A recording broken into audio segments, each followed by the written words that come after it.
ಮಾಡ್ತೀರಾ ಅಂತ ಅಂದ್ಬಿಟ್ಟು ಪ್ರತಿ ವರ್ಷನೂ ಆಗಸ್ಟ್ 1st 7th ತನಕ ಸ್ತನ್ಯಪಾನ ಸಪ್ತಾಹ ಅಂತ ಅಂದ್ಬಿಟ್ಟು ಇದು ನಮ್ಮ ದೇಶದಲ್ಲೆಲ್ಲ ವಿಶ್ವಾದ್ಯಂತ ಎಲ್ಲ ಕಡೆಗೂ ಇದನ್ನ ಮಾಡ್ತಾರೆ. ಸೊ ನಮಗೆ ಇದ್ರ ಬಗ್ಗೆ ನಮಗೆ ಟ್ರೈನಿಂಗ್ ಕೊಟ್ಟಾಗ 1991ರಲ್ಲಿ ಟ್ರೈನಿಂಗ್ ಕೊಟ್ಟರು. ನಮಗೆ 8 ದಿವಸ ಟ್ರೈನಿಂಗು ಬರೀ ಸ್ತನ್ಯಪಾನದ ಬಗ್ಗೆ. ಇದೇನಪ್ಪ 8 ದಿವಸ ಸ್ತನ್ಯಪಾನದ ಬಗ್ಗೆ ನಮ್ಗೆ ಹೇಳ್ತಾರೆ ಅಂತ ಅಂದ್ಬಿಟ್ಟು ಎಲ್ಲರೂ ಒಂಥರ ನಗ್ತಾ ಇದ್ವಿ ನಾವು ಡಾಕ್ಟರ್ಸ್ ಎಲ್ಲರೂ.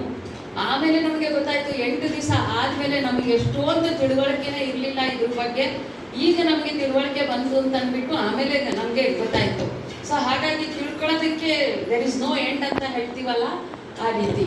ಸೊ ಈಗ ನಿಮಗೆಲ್ಲ ನಾವು ಯಾಕೆ ಕರೆದು ಇದನ್ನ ಮಾಡಿದ್ದೀವಿ ಅಂದರೆ, ಒಬ್ಬೊಬ್ಬರು ಆಶಾ ಕಾರ್ಯಕರ್ತೆಯರು 1000 ಪಾಪ್ಯುಲೇಷನ್ ನೀವು ಕವರ್ ಮಾಡ್ತೀರಾ. ಆಮೇಲೆ ಅಂಗನವಾಡಿ ವರ್ಕರ್ಸ್ ಇದ್ರೆ ಅವ್ರನ್ನೂ ಎಲ್ಲ ಮಕ್ಕಳಿಗೆ ಎಲ್ಲ ಇದನ್ನ ನೋಡ್ತೀರಾ. ನಿಮ್ಮ ಹತ್ರ ತಾಯಂದ್ರು ಒಡನಾಟ ಎಲ್ಲ ಚೆನ್ನಾಗಿರುತ್ತೆ. ನಮಗಿಂತ ಜಾಸ್ತಿ ನೀವು ಪಿಲ್ಲರ್ಸು. ಯಾವುದಕ್ಕಾದ್ರೂ ಯಾವುದೇ ಒಂದು ಕಾರ್ಯಕ್ರಮ ನಮ್ಮ ನ್ಯಾಷನಲ್ ಲೆವೆಲಲ್ಲಿ ಯಾವುದೇ ಒಂದು ಕಾರ್ಯಕ್ರಮ ಸಕ್ಸಸ್ ಆಗಬೇಕು ಅಂತಂದ್ರೆ ಯು ಆರ್ ಲೈಕ್ ಪಿಲ್ಲರ್ಸ್.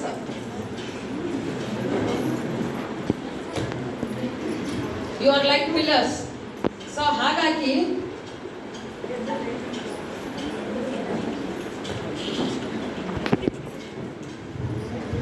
ನಾವು ಎಲ್ಲ ಕಡೆಗೂ ಹೋಗೋದಕ್ಕಾಗಲ್ಲ. ನಿಮಗೆ ಹೇಳ್ಬಿಟ್ರೆ ಎಲ್ಲ ಸಮಾಚಾರ ಅಷ್ಟು ಎಲ್ಲ ತಾಯಂದ್ರಿಗೂ ತಲುಪಿಸೋದಕ್ಕೆ you are the first contact person. So ಯಾವುದೇ ಒಂದು ಪ್ರೋಗ್ರಾಮ್ ಸಕ್ಸಸ್ಫುಲ್ ಆಗಬೇಕು ಅಂತಂದ್ರೆ ನಿಮ್ಮಿಂದಾನೇ ಆಗಬೇಕು. ಆಮೇಲೆ ನಿಮ್ಮಿಂದಾನೇ ಆಗ್ತಾ ಇದೆ ಹೇಳ್ಬೇಕಂತಂದ್ರೆ. ಯಾಕಂದ್ರೆ ನಮ್ಮಲ್ಲಿ ಮಕ್ಕಳ ಇದು ಸಾಯುವ ಸಂಖ್ಯೆ ಎಷ್ಟೊಂದಿತ್ತು, ಇವಾಗ ತುಂಬಾನೇ ಕಡಿಮೆ ಆಗಿದೆ. ಈಗ ಒಂದು 1000 ಜನಕ್ಕೆ ಏನಿಲ್ಲ ಅಂತಂದ್ರೂ 100 ಆ ಥರ ಎಲ್ಲ ಸಾಯೋ ಸಂಖ್ಯೆ ಇತ್ತು. Even maternal mortality rate also, ಅಂದರೆ ತಾಯಿ ಹೆರಿಗೆ ಸಮಯದಲ್ಲಿ ಸಾಯೋ ಸಂಖ್ಯೆನೂ ತುಂಬಾನೇ ಇತ್ತು. ಈಗ ಯಾವಾಗ ಈಗ ಆಶಾ ಕಾರ್ಯಕರ್ತರು ANMs ಎಲ್ಲರೂ ರೂಟ್ ಲೆವೆಲಲ್ಲೇ ನೀವೆಲ್ಲರೂ ವರ್ಕ್ ಮಾಡೋಕ್ಕೆ ಶುರು ಮಾಡಿದ್ಮೇಲೆ ಎಲ್ಲ ಮಾರ್ಟಾಲಿಟಿ ರೇಟ್ಸನ್ನು ಕಡಿಮೆ ಆಗ್ತಾ ಇದೆ. ಯಾಕಂದ್ರೆ ಎಲ್ಲ ಕಡೆಗೂ ಡಾಕ್ಟರ್ಸೇ ಹೋಗಿ ರೀಚ್ ಆಗಕ್ಕಾಗಲ್ಲ. ನಮ್ಮ ಪಾಪ್ಯುಲೇಷನ್ ಗೊತ್ತಲ್ಲ, 140 ಕೋಟಿ ಜನ, ಎಲ್ಲಿ ರೀಚ್ ಆಗಕ್ಕಾಗುತ್ತೆ. So you are the best persons for this. ಅದಕ್ಕೆ ನಾವು ನಿಮಗೆ ಒಂದು ಸ್ವಲ್ಪ ತಿಳುವಳಿಕೆ ಇದ್ರ ಬಗ್ಗೆ ಕೊಡೋಣ ಅಂತ ಅಂದ್ಬಿಟ್ಟು. ಎಲ್ಲರೂ ಸಾಮಾನ್ಯವಾಗಿ ಬಹಳನೇ ಇದ್ರ ಬಗ್ಗೆ ಎಲ್ಲ ತಿಳುವಳಿಕೆ ಇರುತ್ತೆ, ನಾನು ಇಲ್ಲ ಅಂತ ಹೇಳೋದಿಲ್ಲ. ಕೆಲವೊಂದು ಪಾಯಿಂಟ್ಸ್ ಗೊತ್ತಿಲ್ಲದಲ್ಲೇ ಇರ್ಬೋದು, ಅಂತದನ್ನ ನೀವು ತಿಳ್ಕೊಳ್ಳೋದಕ್ಕೆ ಟ್ರೈ ಮಾಡಿ. ಈಗ ಮೊದಲನೇದಾಗಿ ನಮ್ಮಲ್ಲಿ ಎಸ್ಪೆಷಲಿ ರಾಯಚೂರು ಅಂದ ತಕ್ಷಣ ಮಾಲ್ ನ್ಯೂಟ್ರಿಷನ್ ಎಲ್ಲರಿಗೂ ನೆನಪು ಬರೋದು ಅದೇ. ಮಕ್ಕಳಲ್ಲಿ ಅಪೌಷ್ಟಿಕಾಂಶತೆ ತುಂಬಾ ಇದೆ ಅಂತ ಅಂದ್ಬಿಟ್ಟು ನಮ್ಮ ಕರ್ನಾಟಕ ಇದ್ರೊಳಗೆ ಫಸ್ಟ್ ತಗೊಂಡ್ರೆ Raichur stands first for what? ಅಪೌಷ್ಟಿಕಾಂಶತೆ. ಮಕ್ಕಳಲ್ಲಿ ಅಪೌಷ್ಟಿಕಾಂಶತೆ. ಈ ಅಪೌಷ್ಟಿಕಾಂಶತೆ ಯಾಕೆ ಬರುತ್ತೆ ಮಕ್ಕಳಲ್ಲಿ ಅಂತಂದ್ರೆ, ಫಸ್ಟ್ 2 years ನಾವು ಮಕ್ಕಳಿಗೆ ಯಾವ ರೀತಿ ನಾವು ನೋಡ್ಕೋತೀವೋ ಅದ್ರ ಮೇಲೆ ಅಪೌಷ್ಟಿಕಾಂಶತೆ ಬರುತ್ತೆ ಅಂತ ಹೇಳ್ಬೋದು. ಈಗ ಫಸ್ಟ್ ಹುಟ್ಟಿದ ತಕ್ಷಣ ಏನ್ ಕೊಡ್ಬೇಕು, 6 ತಿಂಗಳ ತನಕ ಏನ್ ಕೊಡ್ಬೇಕು, 6 ತಿಂಗಳ ನಂತರ ಏನ್ ಕೊಡ್ಬೇಕು, ಮಗುಗೆ ಬರೀ ಹೊಟ್ಟೆ ತುಂಬಿಸೋದಲ್ಲ ಲೆಕ್ಕ, ಮಗುಗೆ ಕ್ವಾಲಿಟಿ ಫುಡ್ ಅಂತ ನಾವು ಏನ್ ಹೇಳ್ತೀವಲ್ಲ, ಪ್ರೋಟೀನ್ಸು, ಕಾರ್ಬೋಹೈಡ್ರೇಟ್ಸು ಮತ್ತೆ ಫ್ಯಾಟು ಇದೆಲ್ಲ ಏನ್ ಇರ್ಬೇಕಲ್ಲ, ಅದು ಸರಿಯಾದ ಪ್ರಮಾಣದಲ್ಲಿ ಇರಬೇಕು. ಸೊ ಅದ್ರ ಬಗ್ಗೆ ನೀವು ಚೆನ್ನಾಗಿ ನಾವು ಇದನ್ನ ಮಾಡಿದ್ವಿ, ಅರ್ತ್ಕೊಂಡ್ವಿ. ಮಗು ಹುಟ್ಟಿದಾಗಿಂದ ನಾವು ಏನೇನು ಕೊಡ್ಬೇಕು ಅಂತ ಎಲ್ಲ ಚೆನ್ನಾಗಿ ತಿಳ್ಕೊಂಡ್ರಿ ಅಂತಂದ್ರೆ ರಿಯಲಿ ವಿ ಕ್ಯಾನ್ ರೆಡ್ಯೂಸ್ ಇದು ಇನ್ಫೆಂಟ್ ಮಾರ್ಟಾಲಿಟಿ ರೇಟ್. ಇದನ್ನೆಲ್ಲನೂ ನಾವು ಕಡಿಮೆ ಮಾಡಬಹುದು. ಈಗ ಫಸ್ಟ್ 54% ಮಾಲ್ ನ್ಯೂಟ್ರಿಷನ್ ಇದೆ. Next slide please. 54. ಈಗ ನೋಡ್ರಿ, ಇದರೊಳಗೆ ನಮ್ಮ ಡಿಸ್ಟ್ರಿಕ್ಟ್ ಒಳಗೆ ನೋಡಿದ್ರೆ, ಈಗ ಕಲಬುರಗಿ ಒಳಗೂ ನೋಡ್ರಿ ಅಂಡರ್ ವೇಟ್ 56%. ಮಕ್ಕಳಲ್ಲಿ 56% ಇದು ಅವರ ತೂಕ ಕಡಿಮೆ ಇದೆ, ಅವರ ವಯಸ್ಸಿಗೆ ತೂಕ ಕಡಿಮೆ ಇದೆ. ಆಮೇಲೆ ಇಲ್ಲಿ ರಾಯಚೂರಲ್ಲಿ ನೋಡ್ರಿ, ಅವರ ಹೈಟಿಗೆ ತಕ್ಕಂಗೆ ನಾವು ತಗೊಂಡ್ವಿ ಅಂತಂದ್ರೆ ರಾಯಚೂರು ಸ್ಟ್ಯಾಂಡ್ಸ್ ಫಸ್ಟ್ 34%. ನೆಕ್ಸ್ಟ್ ಈ ಕೊಪ್ಪಳ ಒಳಗೆ ಸ್ಟಂಟೆಡ್ ಗ್ರೋತ್ ಅಂತಂದ್ರೆ ಲೋ ಹೈಟ್ ಫಾರ್ ಏಜ್, ಅದು 55%. ಬರೀ ನಮ್ಮ ಇದರೊಳಗೇನೆ ನಾವು ತಗೊಂಡ್ವಿ ಅಂತಂದ್ರೆ ಸುತ್ತಮುತ್ತ ರಾಯಚೂರು ಡಿಸ್ಟ್ರಿಕ್ಟ್ ಸುತ್ತಮುತ್ತ ತಗೊಂಡ್ವಿ ಅಂತಂದ್ರೆ ಹೈಯೆಸ್ಟ್ ಭಾಳ ಇದೆ. ಇದು ಯಾತಕ್ಕೆ ಈ ತರ ಇದೆ ಅಂತ ನೋಡ್ರಿ, ಮೊದಲನೇದಾಗಿ 45% 40% ಈ ಅಂಗನವಾಡಿ ಒಳಗೆ ನಾವೆಲ್ಲಾನು ಫುಡ್ ಕೊಡ್ತೀವಿ. 1/3 ಆಫ್ ದ ಎನರ್ಜಿ ಮಕ್ಕಳಿಗೆ ಹೋಗ್ಬೇಕು, ಅಷ್ಟು ಫುಡ್ ನಾವು ಕೊಡ್ತೀವಿ. ಸೊ 45% ಬಿಲ್ಡಿಂಗ್ ಸ್ಟ್ರಕ್ಚರ್ ಆಯಿತು, ಇದಾಯಿತು, ಅದೇ ಚೆನ್ನಾಗಿಲ್ಲ. 145 ಅಂಗನವಾಡಿ ಸೆಂಟರ್ಸೇ ಅಷ್ಟು ಚೆನ್ನಾಗಿಲ್ಲ. ಆಮೇಲೆ ಮತ್ತೆ ಈಗ ಮಾಲ್ನ್ಯೂಟ್ರಿಷನ್ಗೆ ಏನು ಅಂತಂತಂದ್ರೆ ಆಹಾರ ತಿನ್ನೋದು ಅಂದ್ರೆ ಎಲ್ಲರೂ ತಿಂತೀವಿ. ನಾವು ಊಟ ಮಾಡ್ತೀವಿ, ನೀವು ಊಟ ಮಾಡ್ತೀವಿ, ಮಕ್ಕಳು ಊಟ ಮಾಡ್ತಾರೆ, ಎಲ್ಲರೂ ಊಟ ಮಾಡ್ತಾರೆ. ಬಟ್ ಅದ್ರಲ್ಲಿ ಕ್ವಾಲಿಟಿ ಫುಡ್ ಅಂತ ಏನಿರುತ್ತಲ್ಲ, ಆ ಕ್ವಾಲಿಟಿ ಫುಡ್ಡು ರೀಚ್ ಆಗ್ತಾ ಇಲ್ಲ. ಸೊ ಅದ್ರ ಬಗ್ಗೆ ಒಂದು ಸ್ವಲ್ಪ ನಾನು ನಂತರ ಹೇಳ್ತೀನಿ. ನೆಕ್ಸ್ಟ್, ಈಗ ಶಿಶು ಜನಿಸಿದ 1 ಗಂಟೆಯೊಳಗೇನೆ ತಾಯಿಯ ಮೊಲೆ ಹಾಲನ್ನ ಕುಡಿಸ್ಬೇಕು. ಯಾಕೆ 1 ಗಂಟೆಯಲ್ಲೇ ಕುಡಿಸ್ಬೇಕು? ಯಾರಾದ್ರೂ ಹೇಳ್ತೀರಾ?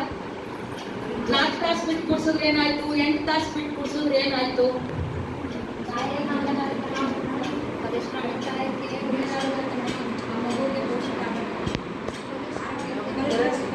ಅಲ್ಲ, ಈಗ 3 ತಾಸು ಬಿಟ್ಟು ಕುಡಿಸ್ಬೋದು, 4 ತಾಸು ಬಿಡಿಸ್ಬಿಟ್ಟು ಕೊಡ್ಬೋದಲ್ವಾ? ಅದೇ ಹಾಲೇ ಇರುತ್ತಲ್ವಾ ತಾಯಿ ಹತ್ರ. ಯಾಕೆ 1 ಗಂಟೆ ಒಳಗೆ ಕುಡಿಸ್ಬೇಕು ಅಂತ ನಾವು ಹೇಳ್ತೀವಿ? ಓಕೆ, ಯಾತಕ್ಕೆ ಅಂತ ನಾನು ಹೇಳ್ತೀನಿ ನೋಡಿ. ನಮ್ಮಲ್ಲಿ ಏನು ಅಂತಂತಂದ್ರೆ, ಮಗು ಹೊಟ್ಟೆಲಿದ್ದಾಗ ಬಹಳ ಬೆಚ್ಚನೆ ವಾತಾವರಣದಲ್ಲಿ ಇರುತ್ತೆ. ಒಂದು 10 ಡಿಗ್ರಿ ಹೊರಗಡೆಗಿಂತ 10 ಡಿಗ್ರಿ ಕಡಿಮೆ ಇರುತ್ತೆ. ಚಳಿಗಾಲದಲ್ಲಿ ಇನ್ನೂ ಒಂದು ಸ್ವಲ್ಪ ಅದು ಜಾಸ್ತಿ ಇರ್ಬೋದು ಹೊರಗಡೆ ಬಂದಾಗ. ಮಗು ಹೊರಗಡೆ ಬಂದ ತಕ್ಷಣನೇ ಎಷ್ಟೊಂದು ಇದು ಕೋಲ್ಡ್ ಕಂಟ್ರೀಸ್, ಕೋಲ್ಡ್ ಪ್ಲೇಸಸ್ಸಲ್ಲೆಲ್ಲ ಅದು ತಡ್ಕೊಳಕ್ಕೆ ಆಗಲ್ಲ ಆ ಟೆಂಪ್ರೇಚರ್ಗೆ. ಅದಕ್ಕೆ ಇಮಿಡಿಯೇಟ್ ಆಗಿ ತಾಯಿ ಹತ್ರ ಮಗುನ ಕೊಡಬೇಕು. ತಾಯಿ ಹತ್ರ ಮಗು ಕೊಟ್ಟಾಗ ಏನಾಗುತ್ತೆ ಅಂತಂದರೆ, ತಾಯಿ ಚರ್ಮದಲ್ಲಿರೋ ಟೆಂಪ್ರೇಚರು ತಾಯಿ ಬಾಡಿ ಟೆಂಪ್ರೇಚರಲ್ಲಿ ಇರೋದು ಅಷ್ಟು ಮಗುಗೆ ಟ್ರಾನ್ಸ್ಫರ್ ಆಗುತ್ತೆ. ಆವಾಗ ಈ 10 ಡಿಗ್ರಿ ಏನು ಡಿಫ್ರೆನ್ಸ್ ಏನಿರುತ್ತಲ್ಲ, ಆ ಡಿಫ್ರೆನ್ಸು ಮೇಕಪ್ ಆಗಿಬಿಡುತ್ತೆ. ಎಷ್ಟೊಂದು ಮಕ್ಕಳು ಹುಟ್ಟಿದಾಗ ಅವರಿಗೆ ಹೈಪೋಥರ್ಮಿಯಾ ಅಂತ ಹೇಳ್ತೀವಿ, ಅಂದರೆ ಟೆಂಪ್ರೇಚರ್ ಕಡಿಮೆ ಆಗಿಬಿಟ್ಟು ಸಾಯೋ ಸಂಖ್ಯೆನೂ ಜಾಸ್ತಿ ಇರುತ್ತೆ. ಸೊ ಇಮಿಡಿಯೇಟ್ ಆಗಿ ತಾಯಿಗೆ ಕೊಡಬೇಕು. ತಾಯಿಗೆ ಕೊಟ್ಟಾಗ ಆ ಟೆಂಪ್ರೇಚರು ಇದಾಗುತ್ತೆ. ಆಮೇಲೆ ತಾಯಿಗೆ ಮಗುಗೆ ಮತ್ತೊಂದು ಬಾಂಧವ್ಯ ಅಂತ ಏನಿದೆಯಲ್ಲ, ಅದು ತುಂಬ ಚೆನ್ನಾಗೇ ಬೆಳೆಯುತ್ತೆ. ಅದಲ್ಲದೆ 1 ಗಂಟೆ ಒಳಗೇನೆ, ಅರ್ಧ ಗಂಟೆ ಒಳಗೇನೆ ಹಾಲು ಕುಡಿಸಿ ಅಂತ ನಾವು ಹೇಳ್ತೀವಿ. ಇದನ್ನ ಯಾಕೆ ಹೇಳ್ತೀವಿ ಅಂತಂದ್ರೆ, ಇದು ತಾಯಿಗೂ ಒಳ್ಳೆಯದು, ಮಗುಗೂ ಒಳ್ಳೆಯದು. ಯಾಕೆ ತಾಯಿಗೆ ಒಳ್ಳೆಯದು ಅಂತಂತಂದ್ರೆ, ಈಗ ನಮ್ಮಲ್ಲಿ 65% ನಿಮಗೂ ಎಲ್ಲರಿಗೂ ನಾನು HP% ಚೆಕ್ ಮಾಡಿದ್ರೆ ಅನಿಮಿಕ್ ಇರ್ತೀರಾ, ಅಂದರೆ ರಕ್ತಹೀನತೆ ಇರುತ್ತೆ. ನಿಮ್ಮಲ್ಲೂ ನಾವು ನೋಡಿದ್ದೀವಿ, ಅಂಗನವಾಡಿ ವರ್ಕರ್ಸ್ ಅಲ್ಲೇ ಎಷ್ಟೊಂದು ಜನಕ್ಕೆ ರಕ್ತಹೀನತೆ ಇತ್ತು. ಓಕೆ, ರಕ್ತಹೀನತೆ ಇದು ಮಾಮೂಲಿ ನಮ್ಮ ಇಂಡಿಯಾ ದೇಶದಲ್ಲಿ. ಪ್ಲಸ್ ಹೆರಿಗೆ ಟೈಮಲ್ಲಿ ಏನಿಲ್ಲ ಅಂತಂದ್ರೂ ಒಂದು 230, 1/4 ಲೀಟ್ರಷ್ಟು ರಕ್ತ ಹೋಗುತ್ತೆ. ಸೊ ಇದು ಹೋಗುತ್ತೆ. ಈಗ ತಾಯಿ ಯಾವಾಗ ಎದೆಗೆ ಹಾಕುತ್ತಾಳಲ್ಲ ಮಗುನ, ಹಾಕೊಂಡ ತಕ್ಷಣ ಒಂದು ಆಕ್ಸಿಟೋಸಿನ್ ಅಂತ ಹಾರ್ಮೋನ್ ಇರುತ್ತೆ, ಅದು ರಿಲೀಸ್ ಆಗುತ್ತೆ. ಅದು ರಿಲೀಸ್ ಆಗಿದ್ದು ಏನಾಗುತ್ತೆ ಅಂದರೆ, ಅದು ಇದ್ರ ಗರ್ಭಕೋಶದ ಮೇಲೆ ಅದು ಆ್ಯಕ್ಟ್ ಮಾಡುತ್ತೆ. ಆ್ಯಕ್ಟ್ ಮಾಡಿಬಿಟ್ಟು ಅದು ಸಂಕುಚಿತ ಮಾಡುತ್ತೆ. ಆವಾಗ ಡೆಲಿವರಿ ಆದಮೇಲೆ ರಕ್ತಹೀನತೆ ಕಡಿಮೆ ಆಗುತ್ತೆ. ಸೊ ನಾವು ಎಷ್ಟೊಂದು ಸರಿ ಏನು ಹೇಳ್ತೀವಿ ಅಂದರೆ, ಮಗುನೇ ತಾಯಿನ ರಕ್ಷಣೆ ಮಾಡ್ತು ಅಂತ ಅಂದ್ಬಿಟ್ಟು ಅನಿಮಿಯಾದಿಂದ, ಅದೊಂದು. ಆಮೇಲೆ ಮಗುಗೆ ಚೀಪಶಕ್ತಿ ಏನಿರುತ್ತಲ್ಲ, ಫಸ್ಟ್ 4 to 6 hours ಭಾಳ ಚೆನ್ನಾಗಿರುತ್ತೆ ಅದಕ್ಕೆ ಚೀಪಶಕ್ತಿ. ಅದು ಯಾವಾಗ ಎದೆಗೆ ಹಾಕಿದ ತಕ್ಷಣ ಚೆನ್ನಾಗಿ ಚೀಪ್ ಬಿಡುತ್ತೆ ಅದು. ಅದೇ ನೀವು 8 ತಾಸು ಮೇಲೆ ಹಾಕೋದ್ರಿಂದ ಅಂದರೆ ಅದು ಚೀಪಶಕ್ತಿ ಕಡಿಮೆ ಆಗುತ್ತೆ. ಆಮೇಲೆ ಮತ್ತೆ 48 ತಾಸು ಆದಮೇಲೆ ಮತ್ತೆ ಆ ಚೀಪಶಕ್ತಿ ಬರುತ್ತೆ. ಅದು 48 ತಾಸು ಆದಮೇಲೆ ಅದಕ್ಕೆ ನೀವು ಕುಡ್ಸೋಕ್ಕೆ ಟ್ರೈ ಮಾಡಿದ್ರೂ ಸತ್ತೂ ಅದು ಮಗು ಕುಡಿಯೋದಿಲ್ಲ. ಸೊ ಅದಕ್ಕೋಸ್ಕರನೇ ವಿತಿನ್ 1 hour ಹಾಕಿ ತಾಯಿಗೂ ಒಳ್ಳೆಯದು, ಆಮೇಲೆ ಮಗುಗೂ ಒಳ್ಳೆಯದು. ಎಷ್ಟೊಂದು ಸರಿ ಕಸ ಬರೋದಕ್ಕೆ ಡೆಲಿವರಿ ಆದಲ್ಲಿ, ಮಗು ಡೆಲಿವರಿ ಆದಮೇಲೆ ಕಸ ಹೊರಗೆ ಬರಬೇಕಲ್ಲ, ಪ್ಲಾಸೆಂಟಾ ಹೊರಗೆ ಬರಬೇಕಲ್ಲ, ಎಷ್ಟೊಂದು ಸರಿ ಡಿಫಿಕಲ್ಟ್ ಆಗುತ್ತೆ. ಆವಾಗ ಮಗುನ ತಾಯಿ ಎದೆಗೆ ಹಾಕ್ಬಿಟ್ರೆ ಸಾಕು, ಈ ಆಕ್ಸಿಟೋಸಿನ್ ಅಂತ ಏನು ಹೇಳ್ತಲ್ಲ ಅದು ರಿಲೀಸ್ ಆಗಿಬಿಟ್ಟು ಈವನ್ ಪ್ಲಾಸೆಂಟಾಸ್ ಅಂತ ನೀವು ಆರಾಮಾಗಿ ತೆಗೆದುಕೊಡ್ಬೋದು. ಆರಾಮಾಗಿ ಹೆರಿಗೆ ಟೈಮಲ್ಲಿ ಸತ್ತೂ ಆರಾಮಾಗಿ ಅದು ಬರುತ್ತೆ. ಸೊ ಇದು ದೈವದತ್ತ ವರ ಅಂತ ಅಂದ್ಬಿಟ್ಟು ಅದಕ್ಕೆ ನಾವು ಹೇಳ್ತೀವಿ. ಸೊ ನೆಕ್ಸ್ಟ್ ಏನು ಅಂತಂದರೆ, ಮೊದಲು 3 ದಿವಸದ ಹಾಲು ಏನಿರುತ್ತಲ್ಲ ಅದಕ್ಕೆ ನಾವು ಗಿಣದ ಹಾಲು ಅಂತ ಹೇಳ್ತೀವಿ. ಸೊ ಇದು ಹಳದಿ ಬಣ್ಣ ಇರುತ್ತೆ. ನೆಕ್ಸ್ಟ್ ಇದು ಹಳದಿ ಬಣ್ಣ ಇರುತ್ತೆ. ಈ ಹಳದಿ ಬಣ್ಣ ನೆಕ್ಸ್ಟ್ ಇದು ನೋಡಿ, ಇದು ಇನ್ನೊಂದು ಇದನ್ನ ಹೇಳಬೇಕು ಅಂತಂದ್ರೆ, ಫಸ್ಟ್ ಅವರ್ ಒಳಗೇನೆ 1 ತಾಸು ಒಳಗೇನೆ ಎದೆ ಹಾಲು ಕುಡಿಸಿದ್ರೆ ನೀವೇನು ಇಲ್ಲ ಅಂದ್ರೆ 22% ಸಾವಿನ ಸಂಖ್ಯೆನ ಕಡಿಮೆ ಮಾಡ್ಬೋದು ಮಕ್ಕಳು. ಬರೀ 1 ತಾಸು ಒಳಗೆ ಎದೆ ಹಾಲು ಕುಡಿಸೋದ್ರಿಂದ. ಏನಪ್ಪ ಇಷ್ಟು ಹೇಳ್ತಾರೆ ಇವರು ಅಂತ ಅನ್ಕೋತೀರಾ ನೀವು, but that is the fact. Okay, next. ಈಗ ನಮ್ಮ ಇದರೊಳಗೆ ನೋಡಿದ್ವಿ ಅಂತಂತಂದ್ರೆ ಹೆರಿಗೆ ಆಗೋದು, ಹಾಸ್ಪಿಟಲ್ ಹೆರಿಗೆ ಆಗೋದು 88% ಹೆರಿಗೆ ಆಗುತ್ತೆ. ಅದರೊಳಗೆ ಬರೀ 41% ಜನ ಮಾತ್ರ ವಿದಿನ್ 1 ಗಂಟೆ 1 ತಾಸೊಳಗೆ ಕುಡಿಸ್ತಿದ್ದಾರೆ. ಇನ್ನ 60% ಮಹಿಳೆಯರು ಎಲ್ಲಿದ್ದಾರೆ? ಸೊ ಇವರಿಗೆ ನೀವು ಅದನ್ನ ಮಾಹಿತಿನ ಕೊಡಬೇಕು. ಯಾಕೆ ಅಂತಂದ್ಬಿಟ್ಟು ಮಾಹಿತಿ ಕೊಡಬೇಕು ನೀವು. ಆವಾಗ ಅವ್ರಿಗೆ ಮನದಟ್ಟಾಗುತ್ತೆ, ಹೌದು ನನಗೂ ಒಳ್ಳೇದು, ಮಗುಗೂ ಒಳ್ಳೇದು, ಹಾಗಾಗಿ ನಾವು ಕುಡಿಸ್ಬೇಕು ಅಂತಂದ್ಬಿಟ್ಟು ಮನದಟ್ಟು ಮಾಡಬೇಕು ನೀವೆಲ್ಲ. ಸೊ ನೆಕ್ಸ್ಟ್ ಇದೆ ನೋಡಿ, ಫಸ್ಟ್ ಏನು ಹಾಲು ಬರುತ್ತಲ್ಲ, ಫಸ್ಟ್ 3 ದಿವಸದ ಹಾಲು, ಅದು ಬಣ್ಣ ನೋಡಿ ಹಳದಿ ಬಣ್ಣ ಇರುತ್ತೆ. ಗಿಣ್ಣದ ಹಾಲು ಅಂತ ಹೇಳ್ತೀವಲ್ಲ ನಾವು, ಅದು. ಸೊ ಈ ಹಳದಿ ಬಣ್ಣ ಇದೆ ಅಂತಂದ್ಬಿಟ್ಟು ಎಷ್ಟೊಂದು ಜನ ಏನು ಅನ್ಕೋತಾರೆ ಅಂತಂದ್ರೆ, ಹಳ್ಳಿ ಒಳಗೆ ಎಲ್ಲ, ಅಯ್ಯೋ ಇದು ನಾವು 9 ತಿಂಗಳಿಂದ ಬಸರಿದ್ದಾಗಿಂದ ಕೂಡಿ ಇರೋದು ಹಾಲು ಇದು, ಅದಕ್ಕೆ ಇದು ಹಳದಿ ಬಣ್ಣ ಇದೆ, ಇದು ಅದಕ್ಕೆ ಇದನ್ನ ನಾವು ಮಗುಗೆ ಕೊಡಬಾರ್ದು ಅಂತ ಅಂದ್ಬಿಟ್ಟು ಹೊರಗೆ ಚೆಲ್ಬಿಡ್ತಾರೆ, ಎಕ್ಸ್ಪ್ರೆಸ್ ಮಾಡಿಬಿಟ್ಟು ಚೆಲ್ತಾರೆ. ಬಟ್ ಇದೇನಿದೆಯಲ್ಲ, ಇದು ಈ ಗಿಣ್ಣದ ಹಾಲು ಇದು ಸಂಜೀವಿನಿಗೆ ಸಮಾನ, ಅಮೃತಕ್ಕೆ ಸಮಾನ.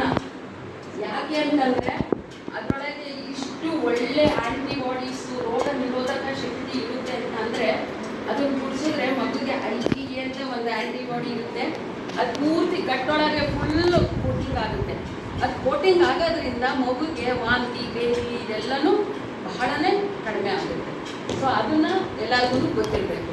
ಇದೊಂದೇ ಅಲ್ಲ, ಮಗು ಹೊಟ್ಟೆಲಿದ್ದಾಗ ಎಷ್ಟೊಂದು ನೀರನ್ನೆಲ್ಲ ಕುಡಿದಿರುತ್ತೆ ತಾಯಿ ಹೊಟ್ಟೆ ಒಳಗಿದ್ದಾಗ, ಅದು ಸತನು ಹೊರಗೆ ಬರಬೇಕು ಅಂತಂದ್ರೆ ಅದೇನು ಗಿಣ್ಣದಾಲು ಏನಿದೆಯಲ್ಲ ಅದನ್ನು ಕುಡಿಸಿದ್ರೆ ಅದು ಕ್ಲೀನಾಗಿ ಹೊರಗೆ ಬಂದುಬಿಡುತ್ತೆ. ಅದು ಮೈಲ್ಡ್ ಲ್ಯಾಕ್ಸೇಟಿವ್ ಆಗಿ ಸತನು ಅದು ಆ್ಯಕ್ಟ್ ಮಾಡುತ್ತೆ. ಸೊ ಅದಕ್ಕೆ ಇದಕ್ಕೆ ಸಂಜೀವಿನಿ ಸಮ ಅಂತ ಅಂದ್ಬಿಟ್ಟು ಹೇಳೋದು. ಇದಕ್ಕೆ ಆ್ಯಂಟಿ ಅಲರ್ಜಿಕ್ ಫ್ಯಾಕ್ಟರ್ ಇದೆ, ಅಲರ್ಜಿ ಕಡಿಮೆ ಆಗುತ್ತೆ. ಆಮೇಲೆ ಇನ್ನೂ ಒಂದು ಏನು ಅಂತಂದರೆ ಇದರೊಳಗೆ ಎಲ್ಲನೂ ಇನ್ಫೆಕ್ಷನ್ನು ಕಡಿಮೆ ಆಗುತ್ತೆ. ಯಾವುದೇ ಒಂದು ಇದಾದ್ರೂ ಮಗು ತಡ್ಕೊಳ್ಳೋ ಶಕ್ತಿ ಬಹಳ ಚೆನ್ನಾಗಿರುತ್ತೆ, ರೋಗ ನಿರೋಧಕ ಶಕ್ತಿ ಭಾಳ ಇರುತ್ತೆ. ಅದರೊಳಗೆ ಗ್ರೋತ್ ಫ್ಯಾಕ್ಟರ್ಸು, ಮಗು ಬೆಳವಣಿಗೆ ಆಗೋದು ಸತನು ಫ್ಯಾಕ್ಟರ್ಸ್ ಇರುತ್ತೆ. ಆಮೇಲೆ ಅದರಾಗೆ ವಿಟಮಿನ್ ಎ ಜಾಸ್ತಿ ಇರುತ್ತೆ. ಬೇರೆ ಹಾಲಿಗಿಂತನೂ ಈ 3 ದಿವಸದ ಮೊದಲೇ 3 ದಿವಸದ ಗಿಣ್ಣದ ಹಾಳೊಳಗೆ ವಿಟಮಿನ್ ಎ ಜಾಸ್ತಿ ಇರುತ್ತೆ. ಈ ವಿಟಮಿನ್ ಎ ಜಾಸ್ತಿ ಇರೋದ್ರಿಂದ ಮಗು ದೃಷ್ಟಿ ಇದು ಎಲ್ಲನೂ ತುಂಬ ಚೆನ್ನಾಗಿರುತ್ತೆ. ಆಮೇಲೆ ಅದ್ರ ಬೆಳವಣಿಗೆನೂ ಚೆನ್ನಾಗಿ ಆಗುತ್ತೆ. ಸೊ ಎಷ್ಟೊಂದು ಮನೆಯಲ್ಲಿ ಇದನ್ನ ಹೊರಗೆ ಚೆಲ್ತಿರ್ತಾರಲ್ಲ, ಅದನ್ನ ನಿಲ್ಲಿಸಕ್ಕೆ ನೀವು ಅದನ್ನ ಹೇಳಬೇಕು. ಯಾರಾದರೂ ಹೇಳಿದ್ದೀರಾ ಹಿಂಗೆ ಹಾಲು ಚೆಲ್ಲೋದು? ನೋಡಿ, ಇನ್ಮೇಲೆ ಯಾರೂ ಹಾಲು ಚೆಲ್ಲಬಾರ್ದು. ಯಾಕೆ ಚೆಲ್ಲಬಾರ್ದು ಅಂತ ನೀವು ಹೇಳಬೇಕು. ಓಕೆ, ಆಮೇಲೆ ಕೆಲವರು ಹೇಳ್ತಾರೆ, ನೀವೇನೋ ಎದಕ್ಕೆ ಹಾಕ್ಕೊಳ್ರಿ, ಹಾಲು ಕುಡಿಸ್ರಿ ಅಂತ ಹೇಳ್ತೀರಾ ಡಾಕ್ಟ್ರೆ, ಆದರೆ ಹಾಲೇ ಬರೋದಿಲ್ಲ, ಏನು 1 ಹನಿ ಬರುತ್ತೆ, 2 ಹನಿ ಬರುತ್ತೆ ಅಷ್ಟೇ ಅಂತ ಹೇಳ್ತಾರೆ. ಹೌದಾ? ಅದಕ್ಕೆ ನಾವು ಮೇಲೆ ಹಾಲು ಹಾಕ್ಬಿಟ್ವಿ, ಮತ್ತು ಸಕ್ಕರೆ ನೀರು ಕುಡಿಸ್ಬಿಟ್ವಿ, ಇಲ್ಲ ಜೇನುತುಪ್ಪ ನೆಕ್ಕಿಸ್ಬಿಟ್ವಿ ಅಂತ ಅಂದ್ಬಿಟ್ಟು ಈ ಥರ ಹೇಳ್ತಾರೆ. ಹೌದಾ? ಆ್ಯಕ್ಚುಲಿ ಮಗು ಹುಟ್ಟಿದಾಗ ಅದ್ರ ಕೆಪಾಸಿಟಿ ಎಷ್ಟು ಇರುತ್ತೆ ಅಂತ ಅಂದರೆ ಒಂದು 5 ರಿಂದ 10 ml ಅಷ್ಟೇ ಕೆಪಾಸಿಟಿ ಇರೋದು ಹೊಟ್ಟೆದು. ಸೊ ಒಂದು ಚೂರು ಅದೇನೊಂದು 8-10 ಡ್ರಾಪ್ಸೋ ಏನೋ ಬರುತ್ತಲ್ಲ, that's more than enough for the child.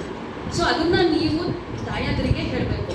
ಇನ್ನೊಂದೇನು ಗೊತ್ತಾ, ಯಾವಾಗ ತಾಯಿ ಎದೆಗೆ ಹಾಕ್ಕೊತಾಳೋ ಆವಾಗ ಮಾತ್ರ ನಾನು ಆಕ್ಸಿಟೋಸಿನ್ ಅನ್ನಲ್ಲ, ಆ ಹಾರ್ಮೋನ್ ರಿಲೀಸ್ ಆಗುತ್ತೆ. ಆಮೇಲೆ ಮಿಲ್ಕ್ ಹೊರಗಡೆ ಬರುತ್ತೆ, ಇಲ್ಲದ್ರೆ ಮಿಲ್ಕ್ ಬರೋದೇ ಇಲ್ಲ. ಅದು ಚೀಪ್ ಬೇಕು, ಚೀಪ್ದಾಗಿ ಮಾತ್ರನೇ ಮಿಲ್ಕ್ ಹೊರಗಡೆಗೆ ಬರೋದು. ಇಲ್ಲ ನಂತರ ಹಾಲಿಲ್ಲ ಅಂತ ಅಂದ್ಬಿಟ್ಟು ಮಗುಗೆ ಎದೆಗೆ ಹಾಕ್ಕೊಳ್ಳಿಲ್ಲ ಅಂದರೆ ಅದು ತಪ್ಪು. ಓಕೆ, ನೆಕ್ಸ್ಟ್ ಅದೇ ಥರ ಹಾಗೆ ಡೇ ಬೈ ಡೇ ಇದು ಮಗುದು ಹೊಟ್ಟೆದು ಇದು ಗಾತ್ರನೂ ಜಾಸ್ತಿ ಆಗುತ್ತೆ. ಮತ್ತು ಒಂದು ನಿಂಬೆಹಣ್ಣು ಗಾತ್ರ ಇರುತ್ತೆ, ಅದಾದಮೇಲೆ ಒಂದು ಪ್ಯಾರಲಕಾಯಿ ಸೈಜಿಂದು, ಅದಾದಮೇಲೆ ಟೊಮೊಟೊ ಸೈಜು, ಅದಾದಮೇಲೆ ಒಂದು ಎಗ್ ಸೈಜಿಂದು. ಹೆಂಗೆ ಹೊಟ್ಟೆ ಜಾಸ್ತಿ ಆಗುತ್ತೆ, ಅದ್ರ ಕೆಪಾಸಿಟಿ ಏನು ಜಾಸ್ತಿ ಆಗುತ್ತೆ ಅಂದ್ಬಿಟ್ಟು ಇನ್ನೊಂದು ಪಿಕ್ಚರ್ ತೋರಿಸ್ತೀವಿ. ನೆಕ್ಸ್ಟ್, ಸೊ ಈ ಹಾಲನ್ನು ಕುಡಿಸೋದ್ರಿಂದ, ಗಿಡದ ಹಾಲನ್ನು ಕುಡಿಸೋದ್ರಿಂದ ಮಗುಗೆ ಕಿವಿ ಇನ್ಫೆಕ್ಷನ್ ಆಗಲ್ಲ, ಆಮೇಲೆ ನಿಮೋನಿಯಾ ಅಂತ ಕಾಯಿಲೆ ಬರೋದಿಲ್ಲ, ಆಮೇಲೆ ಡಯೇರಿಯಾ ಡಿಸೆಂಟ್ರಿ ಅಂತ ಪ್ರಾನ್ಸ್ ಡಿಸೀಸ್ ಅಂತ ಅಂದ್ಬಿಟ್ಟು ನೀವು ಏನೇ ಟ್ರೀಟ್ಮೆಂಟ್ ಕೊಟ್ರು ಅದು ಒಂದು ವ್ಯಧಿ ಇಲ್ಲದೇ ಇಲ್ಲ. ಸೊ ಅಂಥ ಕಾಯಿಲೆನೆಲ್ಲನೂ ಇದು ತಡೆಗಟ್ಟುತ್ತೆ. ಆಮೇಲೆ ಡಯಾಬಿಟೀಸ್ ಅಂತ ಎಲ್ಲರಿಗೂ ಗೊತ್ತಿದೆಯಲ್ಲ, ಸಕ್ಕರೆ ಕಾಯಿಲೆ. ಎಸ್ಪೆಷಲಿ ನೋಡ್ರಿ, ಸ್ಟಡೀಸ್ ಎಲ್ಲ ಮಾಡಿದ್ದಾರೆ. ಸ್ಟಡೀಸಲ್ಲಿ ಏನು ತೋರಿಸಿದೆ ಅಂತಂದರೆ 16% ಯಾರು ಎದೆ ಹಾಲನ್ನ ಪೂರ್ತಿ ಎಕ್ಸ್ಕ್ಲೂಸಿವ್ ಆಗಿ ಕುಡಿಸಿರ್ತಾರೋ 16% ಆಫ್ ದ ಬೇಬೀಸ್ಗೆ ಇದು ಮಕ್ಕಳಲ್ಲೇ ಶುಗರ್ ಕಂಪ್ಲೇಂಟ್ ಬರುತ್ತಲ್ಲ, ಅದು ತಡೆಗಟ್ಟಬಹುದು.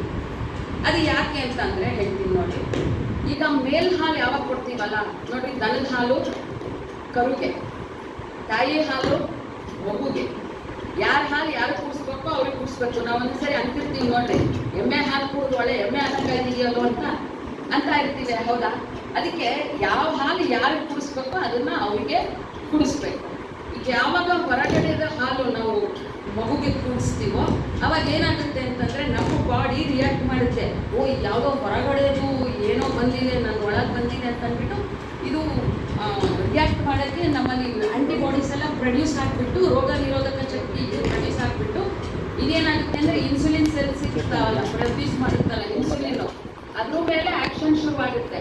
ಅವಾಗ ಏನಾಗುತ್ತೆ ಅಂತಂದರೆ ಆ ಪ್ಯಾಂಕ್ರಿಯಾಸ್ ಒಳಗೆ ಅದೆಲ್ಲ ಸೆಲ್ಸ್ ಅಷ್ಟು ಡಿಸ್ಟ್ರಾಯ್ ಆಗಿಬಿಡುತ್ತೆ.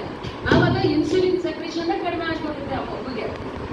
ಅದಕ್ಕೋಸ್ಕರನೇ ಅಂಥ ಮಕ್ಕಳು ಈ ಮೇಲಿನ ಹಾಲು, ಕೌಸ್ ಮಿಲ್ಕು ಇದೆಲ್ಲ ಹಾಕಿದ ಮಕ್ಕಳಲ್ಲಿ ಏನಾಗುತ್ತೆ ಅಂತಂತಂದರೆ ಅವರಿಗೆ ಡಯಾಬಿಟಿಸ್ ಕಾಯಿಲೆ ಬಹಳ ಬರ ಅಂತ ಒಂದು ಇರುತ್ತೆ. ಅದೇ ಪ್ರೀಲ್ಯಾಕ್ಟೇಟ್ ಫೀಡ್ಸ್ ಅಂತ ಹೇಳಿದ್ನಲ್ಲ, ಹುಟ್ಟಿದ ತಕ್ಷಣನೇ ಜೇನುತುಪ್ಪ ನೆಕ್ಸೋದು, ಮತ್ತು ಹೊರಗಡೆ ಹಾಲು ಹಾಕೋದು, ಸಕ್ಕರೆ ನೀರು ಹಾಕೋದು, ಇದೆಲ್ಲ ಮಾಡಿದ್ರೆ ಏನಾಗುತ್ತೆ ಗೊತ್ತಾ? ಇದರಲ್ಲಿ ಇವಾಗಲೂ ಮಾಡ್ತಿದ್ದಾರಾ ನಿಮ್ಮ ಹಳ್ಳಿಯಲ್ಲೆಲ್ಲ? ಈಗಿಲ್ಲ. ಮೊದಲಿನ ಕಾಲದಲ್ಲಿ 20 ವರ್ಷದ ಹಿಂದೆ ತುಂಬ ಜನ ಇದು ಮಾಡ್ತಾ ಇದ್ರು. ಅವಾಗ ಏನಾಗ್ತಿತ್ತು ಅಂತಂದರೆ, ನಾವು ಪೋಸ್ಟ್ಮೆಟ್ಲು ವಾರ್ಡಲ್ಲಿ ಹೋದರೆ, ಹೆರಿಗೆ ವಾರ್ಡಲ್ಲಿ ಹೋದರೆ ಎಲ್ಲರೂ ಒಂದೊಂದು ಕಪ್ ಒಳಗೆ ಒಂದು ಇದನ್ನ ಇಟ್ಕೊಂಡಿರೋರು, ಹಾಲು ಇಟ್ಕೊಂಡಿರೋರು, ಆಮೇಲೆ ಒಂದು ಪೀಸ್ ಆಫ್ ಕ್ಲಾತ್ ಇಟ್ಕೊಂಡಿರೋರು, ಅದರೊಳಗೆ ಹತ್ಬಿಟ್ಟು ಅದನ್ನು ಕುಡಿಸ್ತಿದ್ರು. ಹಾಲನ್ನ, ಹಸು ಹಾಲು ಇಲ್ಲ ಎಮ್ಮೆ ಹಾಲು ಈ ಥರ ಹಾಲನ್ನ ಕುಡಿಸ್ತಿದ್ರು. ಅದರ ನೆಕ್ಸ್ಟ್ ಹೋದರೆ ಪೀಡಿಯಾಟ್ರಿಕ್ ವಾರ್ಡ್ ಹೋದ ತಕ್ಷಣ ಒಂದೊಂದು ಬೆಡ್ ಒಳಗೆ 4 ಮಕ್ಕಳು ಆ ಕಡೆ ಈ ಕಡೆ ಎಲ್ಲ ಟ್ರಿಪ್ ಹಚ್ಕೊಂಡು ಮಲ್ಕೊಂಡಿರೋ. ಈಗ ಟ್ರಿಪ್ ಹಚ್ಕೊಂಡು ಮಲ್ಕೊಳ್ಳೋ ಮಕ್ಕಳು ಸಿಗೋದೇ ಕಷ್ಟ. ನಮ್ಮ ಸ್ಟೂಡೆಂಟ್ಸ್ ನಾವು ಟೀಚ್ ಮಾಡ್ಬೇಕಂತಂದರೆ ಈಗ ಭಾಳ ಕಡಿಮೆ ಆಗಿದೆ, ವಾಂತಿ ಭೇದಿಯಿಂದ ಇದಾಗೋದು. ಅದು ಯಾತಕ್ಕೆ ಅಂತಂದರೆ, ಒಂದು ORS ಇಂದ, ಒಂದು ಎರಡನೇದು ಈ ಎದೆ ಹಾಲು ಕುಡಿಸೋದ್ರಿಂದ. ಅದಕ್ಕೋಸ್ಕರನೇ ಅದು ತುಂಬಾ ಕಡಿಮೆ. ನಾನು ಹೇಳಿದ್ನಲ್ಲ, ಹಸು ಹಾಲು ಕರುಗೆ, ತಾಯಿ ಹಾಲು ಮಗುಗೆ. ನೆಕ್ಸ್ಟ್, ಓಕೆ, ಇದು ಹನಿ ಇದು ಎಲ್ಲನೂ ನಾವು ಏನೇ ಕೊಟ್ಟರು, ಜೇನುತುಪ್ಪ ಇವು ನಾವು ಏನೇ ಕೊಟ್ಟರು ಏನಾಗುತ್ತೆ ಅಂದರೆ, ನೆಕ್ಸ್ಟ್ ಅದರಿಂದ ಏನಾಗುತ್ತೆ ಅಂತಂದರೆ, ನಾವೇ ಬೇಕಂತಾನೆ ಸಿನ್ಸಿಯರ್ ಆಗಿ ಮಗುಗೆ ಇನ್ಫೆಕ್ಷನ್ ವಾಂತಿ ಭೇದಿ ಆಗಲಿ ಅಂತ ಕೊಡ್ತೀವಿ ಅಂತ ಅನ್ಕೋಬೇಕು ನಾವು. ಸೊ ಅದಕ್ಕೆ ಯಾವುದನ್ನು ಉಪಯೋಗಿಸ್ಬಾರ್ದು. ನೆಕ್ಸ್ಟ್, ಈಗ ನಮ್ಮ ಹ್ಯೂಮನ್ ಮಿಲ್ಕಿಗೆ, ಮನುಷ್ಯರ ಹಾಲಿಗೆ, ತಾಯಿ ಹಾಲಿಗೆ ಮತ್ತು ಬೇರೆ ಹಸು ಅಥವಾ ಹುಳಿ ಹಾಲು ಇಂಥವಕ್ಕೆ ಡಿಫ್ರೆನ್ಸ್ ಏನು ಅಂತ ಅಂದ್ಬಿಟ್ಟು ನೀವು ನೋಡ್ಬೋದು ಇಲ್ಲಿ. ಈಗ ಪ್ರೋಟೀನ್ ಅಂಶ ನಮ್ಮ ತಾಯಿ ಹಾಲಲ್ಲಿ ತುಂಬಾ ಕಡಿಮೆ ಇರುತ್ತೆ, ಬಟ್ ಅದು ಪೂರ್ತಿ ಈಸಿಲಿ ಡೈಜೆಸ್ಟಬಲ್.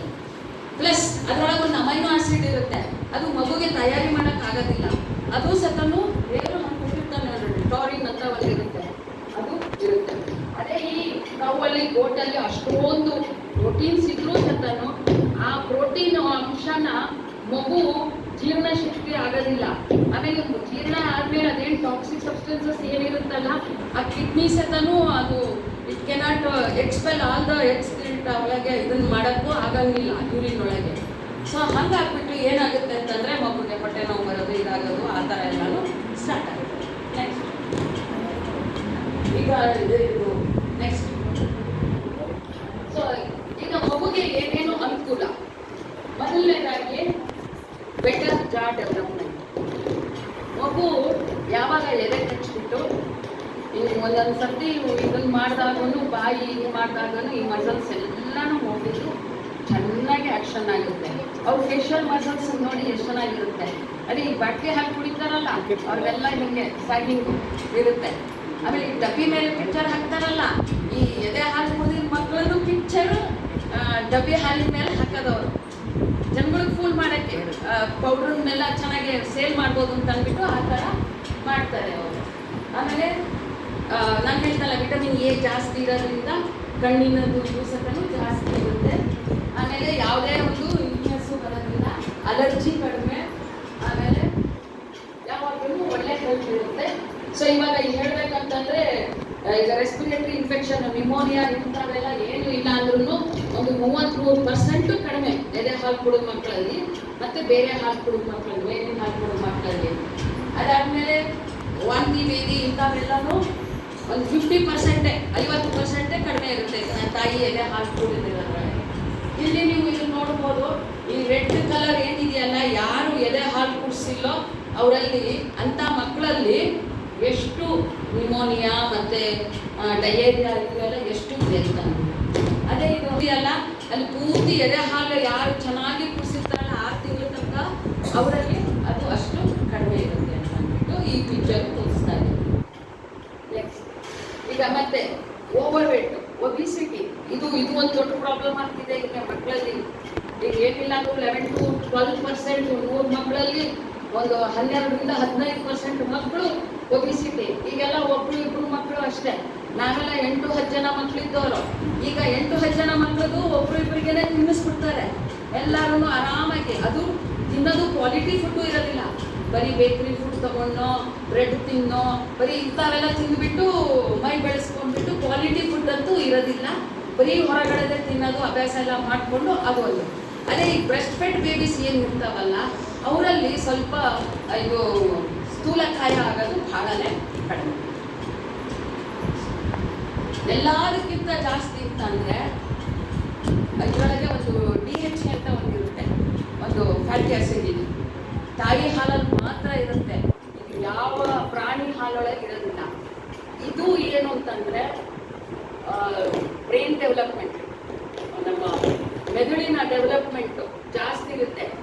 ಈ ಮಕ್ಕಳು ಎದೆ ಹಾಲು ಕುಡಿದ ಮಕ್ಕಳು ಇಂಟೆಲಿಜೆಂಟ್ ಕೋಶೆಂಟ್ಲಿ ಸಿಕ್ಕಾಪಟ್ಟೆ ಜಾಸ್ತಿ ಇರುತ್ತೆ ಅಂತ ಹೇಳ್ತಾರೆ. ಈಗ CET ಒಳಗೆ, ನೀಟ್ ಒಳಗೆ ಎಲ್ಲ ರ್ಯಾಂಕ್ ಹೊಡಿತಾರಲ್ಲ, ಅವನ್ನೆಲ್ಲ ಕೇಳಬೇಕು. ಅಂದರೆ ಅವ್ರ ತಾಯಂದ್ರಿಗೆ ಕೇಳಬೇಕು, ನೀವು ಎದೆ ಹಾಲು ಕುಡಿಸಿದ್ರ ಅಂತ ಅಂದ್ಬಿಟ್ಟು.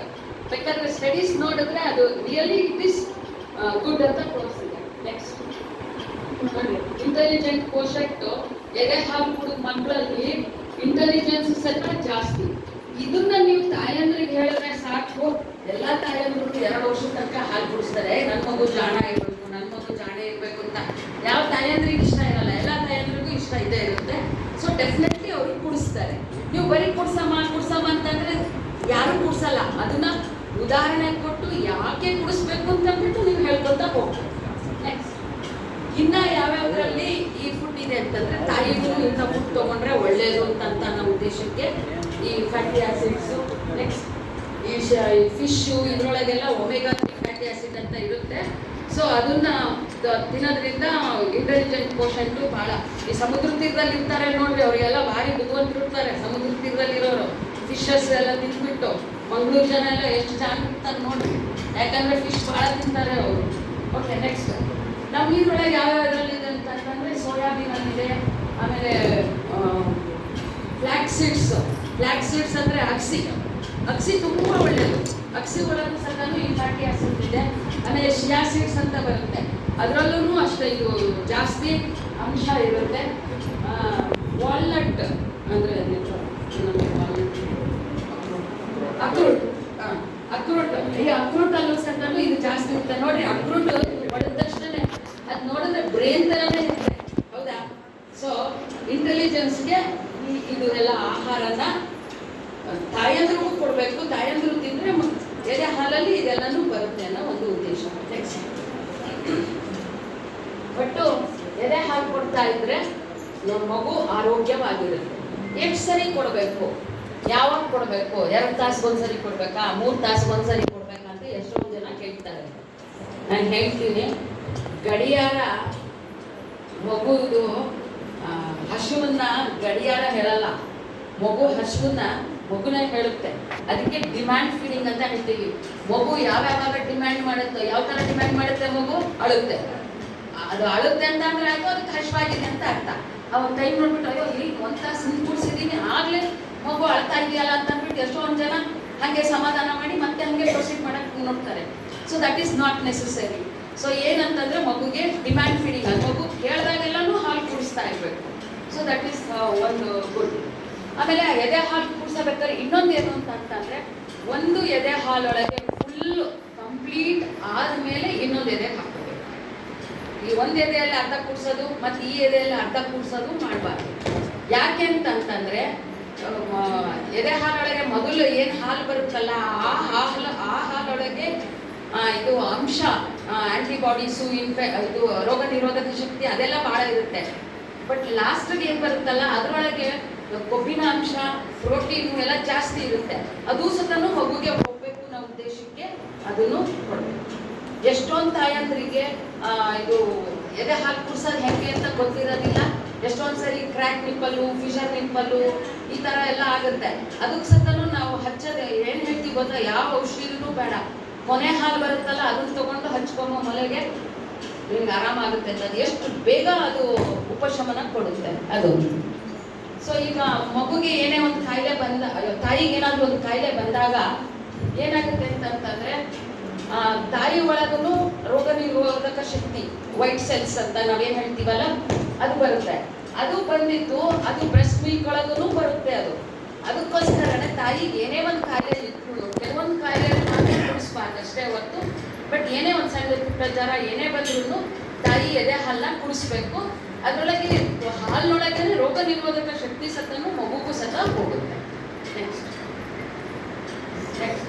ಆಮೇಲೆ ಇನ್ನೊಂದೇನು ಅಂತಂದ್ರೆ, ಇದು ತಾಯಿ ಹಾಲಿಗೆ ನೀವು ಏನು ದುಡ್ಡು ಖರ್ಚು ಮಾಡ್ಬೇಕಾಗಿಲ್ಲ, ಅದು ಒಂದು ಬಿಸಿ ಮಾಡೋದು ಬೇಕಾಗಿಲ್ಲ. ಅದು ಯಾವ ಟೆಂಪ್ರೇಚರಲ್ಲಿ ಬೇಕೋ ಅದೇ ಟೆಂಪ್ರೇಚರಲ್ಲೇ ಹೋಗುತ್ತೆ. ನಾವು ಮೇಲಿನ ಹಾಲಾದ್ರೆ ಅಯ್ಯೋ ಬಿಸಿ ಆಯ್ತೇನೋ, ಅಯ್ಯೋ ತಣ್ಣಗಾಯ್ತೇನೋ, ಅದಕ್ಕೆ ಮಗು ಕುಡಿತಾ ಇಲ್ಲೇನೋ ಅಂತ ಹೇಳ್ತೀವಿ. ಅದಕ್ಕೆ ಎಷ್ಟು ಕೆಲಸ ಮಾಡಬೇಕಾಗುತ್ತೆ. ಇದರಲ್ಲಿ ಯಾವ ಕೆಲಸನೂ ಇರೋಲ್ಲ, ಏನೂ ಇರೋಲ್ಲ.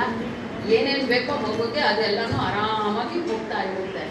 ಆಮೇಲೆ ಇಲ್ಲಿ ನಾವು ನೋಡಿದ್ವಿ ಅಂತಂತಂದರೆ, ಇದು ನಾವು ಯಾವುದೇ ಒಂದು ಮಗುಗೆ ಏನೇ ಒಂದು ಡಿಸೀಸಸ್ಸು ಇವು ನಾವು ಕಂಟ್ರೋಲ್ ಮಾಡಬೇಕು ಅಂತಂದರೆ, ನೀವು ವ್ಯಾಕ್ಸಿನ್ ತೊಗೊಳ್ರಿ, ಬೇರೆ ಇದು ಚಿಕಿತ್ಸೆ ತೊಗೊಳ್ರಿ, ಯಾವುದೇ ಒಂದು ತೊಗೊಂಡ್ರು ಸತನು ಈ ಬ್ರೆಸ್ಟ್ ಮಿಲ್ಕ್ ಯಾರು 6 ತಿಂಗಳ ತನಕ ಬರೀ ಎದೆ ಹಾಲು ಕುಡಿಸಿರ್ತಾರಲ್ಲ ಅವರಲ್ಲಿ 13% ಇದನ್ನ ಸಾಯೋ ಸಂಖ್ಯೆನ ನಾವು ಕಡಿಮೆ ಮಾಡ್ಬೋದು. ಬೇರೆ ಎಲ್ಲ ಇದಕ್ಕಿಂತಲೂ this is the best. Next ತಾಯಿಗೆ ಏನು ಅಡ್ವಾಂಟೇಜು ಅಂತ ಅಂದ್ಬಿಟ್ಟು, ತಾಯಿಗೇನು ಫಸ್ಟ್ ಹೇಳಿದೆ, ಮತ್ತೆ ಹೇಳಿದೆ ನಾನು, ರಕ್ತಸ್ರಾವ ಕಡಿಮೆ ಆಗುತ್ತೆ ಅಂತ.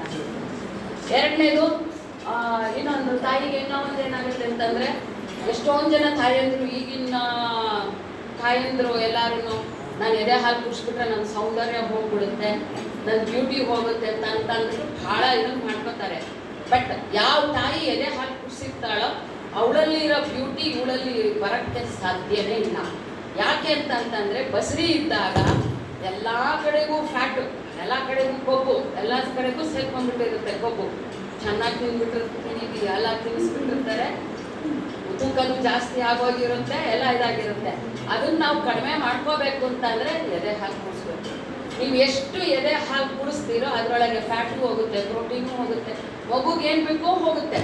ನಮಗೇನು ಬೇಡವೋ, ಅದು ತಾಯಿಗೆ ಏನು ಬೇಡವೋ ಅದು ಮಗುಗೆ ಬೇಕಾಗಿರುತ್ತೆ, ಅದು ಹೋಗುತ್ತೆ. ಈಗ ಏನೂ ಇಲ್ಲ ಅಂತಂತಂದರೆ, ನೀವು ಒಂದು 14 ಗ್ರಾಮ್ ನೀವು ಫ್ಯಾಟ್ ಕಡಿಮೆ ಮಾಡ್ಕೋಬೇಕು ಅಂತಂದರೆ ಅದು ಎಷ್ಟು, ಒಂದು 126 ಕ್ಯಾಲರೀಸ್ ಕೊಡುತ್ತೆ.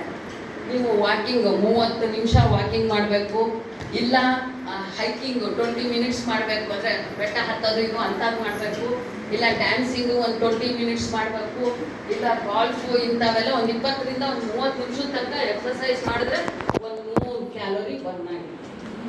ಅದೇ ನೀವು ಎದೆ ಹಾಲು ಕುಡಿಸಿದ್ರೆ ಏನೂ ಇಲ್ಲ ಅಂತಂದರೆ ಎಷ್ಟು 500 ಕಿಲೋ ಕ್ಯಾಲರೀಸ್ ತನಕನೂ ಅದು ಅಷ್ಟು ಇದು ಕೊಡುತ್ತೆ. ಒಂದು 100 ml ಆಫ್ ಮಿಲ್ಕ್ ಹೊರಗೆ ಹೋಯ್ತು ಅಂತಂದರೆ 70 ಕಿಲೋ ಕ್ಯಾಲರೀಸು ಮಗುಗೆ ಹೋಗಿರುತ್ತೆ. ನಮ್ಮ ಬಾಡಿಯಿಂದ, ತಾಯಿ ಬಾಡಿಯಿಂದ ಅಷ್ಟು ಕಡಿಮೆ ಆಗುತ್ತೆ. So that is the best exercise. ಇದು ಏನು ಮಾಡಬೇಕಾಗಿಲ್ಲ, ಎದೆ ಹಾಲು ಕುಡಿಸಿದ್ರೆ ಸಾಕು, ಅದಕ್ಕಿಂತ ದೊಡ್ಡ ಎಕ್ಸಸೈಸ್ ಯಾವುದು ಅಲ್ಲ. ಓಕೆ, ಇದನ್ನ ನಾನು ಹೇಳಿದೆ ನೋಡ್ರಿ. ಇದು ಮೊದಲಿಂದ ಹಾಲು ಏನು ಇರುತ್ತೆ, ಈ ಕಡೆ ಭಾಗ ಏನಿದೆಯಲ್ಲ ಅದು ಹೈಂಡ್ ಮಿಲ್ಕು, ಕೊನೆ ಬಂದಿದ್ದು. ಅದರೊಳಗೆ ಇದು ಪ್ರೋಟೀನು ಮತ್ತು ಫ್ಯಾಟ್ ತುಂಬ ಜಾಸ್ತಿ ಇರೋದ್ರಿಂದ ಮೊಲೆಗೆ ಏನಾದ್ರೂ ಗಾಯ ಗೀಯ ಅದನ್ನು ಕುಡಿಸಿದಾಗ ಅದನ್ನು ಹಚ್ಚೋದಕ್ಕೆ ಹೆಲ್ಪ್ ಮಾಡಿ. ನೆಕ್ಸ್ಟ್ ಆಮೇಲೆ ದೇವರು ನೋಡಿ, ಕೆಲವು ಮಕ್ಕಳು ಬೇಗನೆ ಹುಟ್ಟುಬಿಡ್ತವೆ. ಬೇಗ ಹುಟ್ಟಿದಾಗ ಅದರೊಳಗೆ ಕೆಲವೊಂದು ಅಮೈನೋ ಆಸಿಡ್ಸ್ ಇರೋದಿಲ್ಲ. ಬೇರೆ ನೀವು ಹಾಲು ಕೊಟ್ಟರೆ ಇದು ಮಾಡಿದ್ರೆ, ಅದೇ ದೇವರು ಆ ಮಗುಗೆ ಬೇಗ ಹುಟ್ಟಿರೋ ಮಗುಗೆ ಏನು ಬೇಕೋ ಅದನ್ನೇ ಕೊಟ್ಟಿರ್ತಾನೆ. ಅದೇ ಹಾಲಲ್ಲಿ ಇರುತ್ತೆ. ಅದೇ ಆ ಹಾಲಿನೊಳಗಿರೋ ಅಂಶ ಹೊರಗಡೆ ಬೇರೆ ಮೇಲಿನ ಹಾಲಿಗೆ ಇರೋದಿಲ್ಲ. ನೆಕ್ಸ್ಟ್, ಸೊ ಇದೆಲ್ಲ ನೋಡಿದ್ರೆ ನೋಡ್ರಿ, human milk, animal milk, infant formula ಇವೆಲ್ಲ ನೋಡಿದ್ರೆ ಬೆಸ್ಟ್ ಇಸ್ ತಾಯಿ ಹಾಲು ಬಹಳ ಬೆಸ್ಟ್ ಅಲ್ಲ. ನೆಕ್ಸ್ಟ್, ಈಗ ಆರ್ಟಿಫಿಷಿಯಲ್ ಫೀಡಿಂಗ್. ಈಗ ಅಂದರೆ ಇದು ಬಾಟ್ಲಿಂದ ಹಾಲು ಕುಡಿಸೋದು, ಈ ಥರ ಎಲ್ಲ ಮಾಡೋದ್ರಿಂದ ಮಗು ಯಾವಾಗ ನೋಡಿದ್ರೂ ಕಿರಿಕಿರಿ ಮಾಡಿರುತ್ತೆ. ಯಾವಾಗ ನೋಡಿದ್ರು ಏನಾದರೂ ಒಂದು ಕಾಯಿಲೆಯಿಂದ ಬಳಲ್ತಾನೆ ಇರುತ್ತೆ. ಬೇಕಾದ್ರೆ ನೋಡ್ರಿ, ಎದೆ ಹಾಲು ಕೊಡೋ ಮಕ್ಕಳಿಗೆ ಮತ್ತು ಮೇಲಿನ ಹಾಲು ಬಾಟ್ಲಿಯಲ್ಲಿ ಕುಡಿಸಿದ ಮಕ್ಕಳಿಗೆ ನೋಡಿ. ಮತ್ತು ಇನ್ನೊಂದು ಏನು ಅಂತಂದರೆ, ಈ ಬಾಟ್ಲಿ ಒಳಗೆ ಹೇಗೆ ಅಂತಂದರೆ, ಬಾಟ್ಲಿ ನಿಪ್ಪಲ್ಲಿ ಏನಿರುತ್ತಲ್ಲ, ಒಂದ್ಸರಿ ಚಿಕ್ಕಿದ್ರೆ ಸಾಕು ಹಾಲು ಆರಾಮಾಗಿ ಬರೋಕ್ಕೆ ಶುರು ಆಗ್ಬಿಡುತ್ತೆ. ಅಷ್ಟು ಹಾಲು ಬಾಟ್ಲಾಗ ಖಾಲಿ ಆಗತ್ತಂತಾನ. ಅದೇ ಎದೆ ಹಾಲಲ್ಲಿ ಹಂಗಾಗಲ್ಲ. ಪ್ರತಿ ಸರ್ತಿನೂ ಬೈಟ್ ಮಾಡಬೇಕು ಮಗು. ನೀವು ಒಂದ್ಸರ್ತಿ ಏನಾದರೂ ಬಾಟ್ಲಿ ಹಾಲಿಂದು ಬಾಟ್ಲಿ ನಿಪ್ಪಲ್ಲು ಬಾಟ್ಲು ರುಚಿ ತೋರಿಸೋದ್ರಿಂದ್ರೆ ಆ ಮಗು ಎಷ್ಟು ಜಾಣ ಇರುತ್ತೆ ಅಂತಂದರೆ, ಅಯ್ಯೋ ನನ್ನ ತಾಯಿ ಎದೆ ಹಾಲು ಕೊಡಬೇಕಾದ್ರೆ ಪ್ರತಿ ಸರ್ತಿನೂ ಹಿಂಗೆ ಮಾಡ್ಬೇಕಾಗಿತ್ತು, ನಾನು ಮೌತ್ ಆ್ಯಕ್ಷನ್ ಮಾಡಬೇಕು, ಆವಾಗೇ ಹಾಲು ಬರ್ತಿತ್ತು. ಇವಾಗೇನು ಇದು ಆರಾಮಾಗಿ ಬರ್ತಿದೆಯಲ್ಲ, ನನಗೂ ಬಾಟ್ಲಿ ಹಾಲೇ ಇಟ್ಬಿಡ್ಲಿ, ಇನ್ಮೇಲೆ ತಾಯಿ ಹಾಲೇ ಬೇಡ ಅಂತ ಅಂದ್ಬಿಟ್ಟು ಅಳಕ್ಕೆ ಶುರು ಮಾಡಿಬಿಡುತ್ತೆ. ಅದು ಎದೆನೇ ಕಚ್ಚೋದಿಲ್ಲ, ಬಾಟ್ಲಿ ಕೂಡ ತನಕ ಬಿಡೋದಿಲ್ಲ. ಅದಕ್ಕೆ ಬಾಟ್ಲಿ ಟೇಸ್ಟ್ ಯಾವತ್ತೂ ತೋರಿಸ್ಬೇಡ್ರಿ.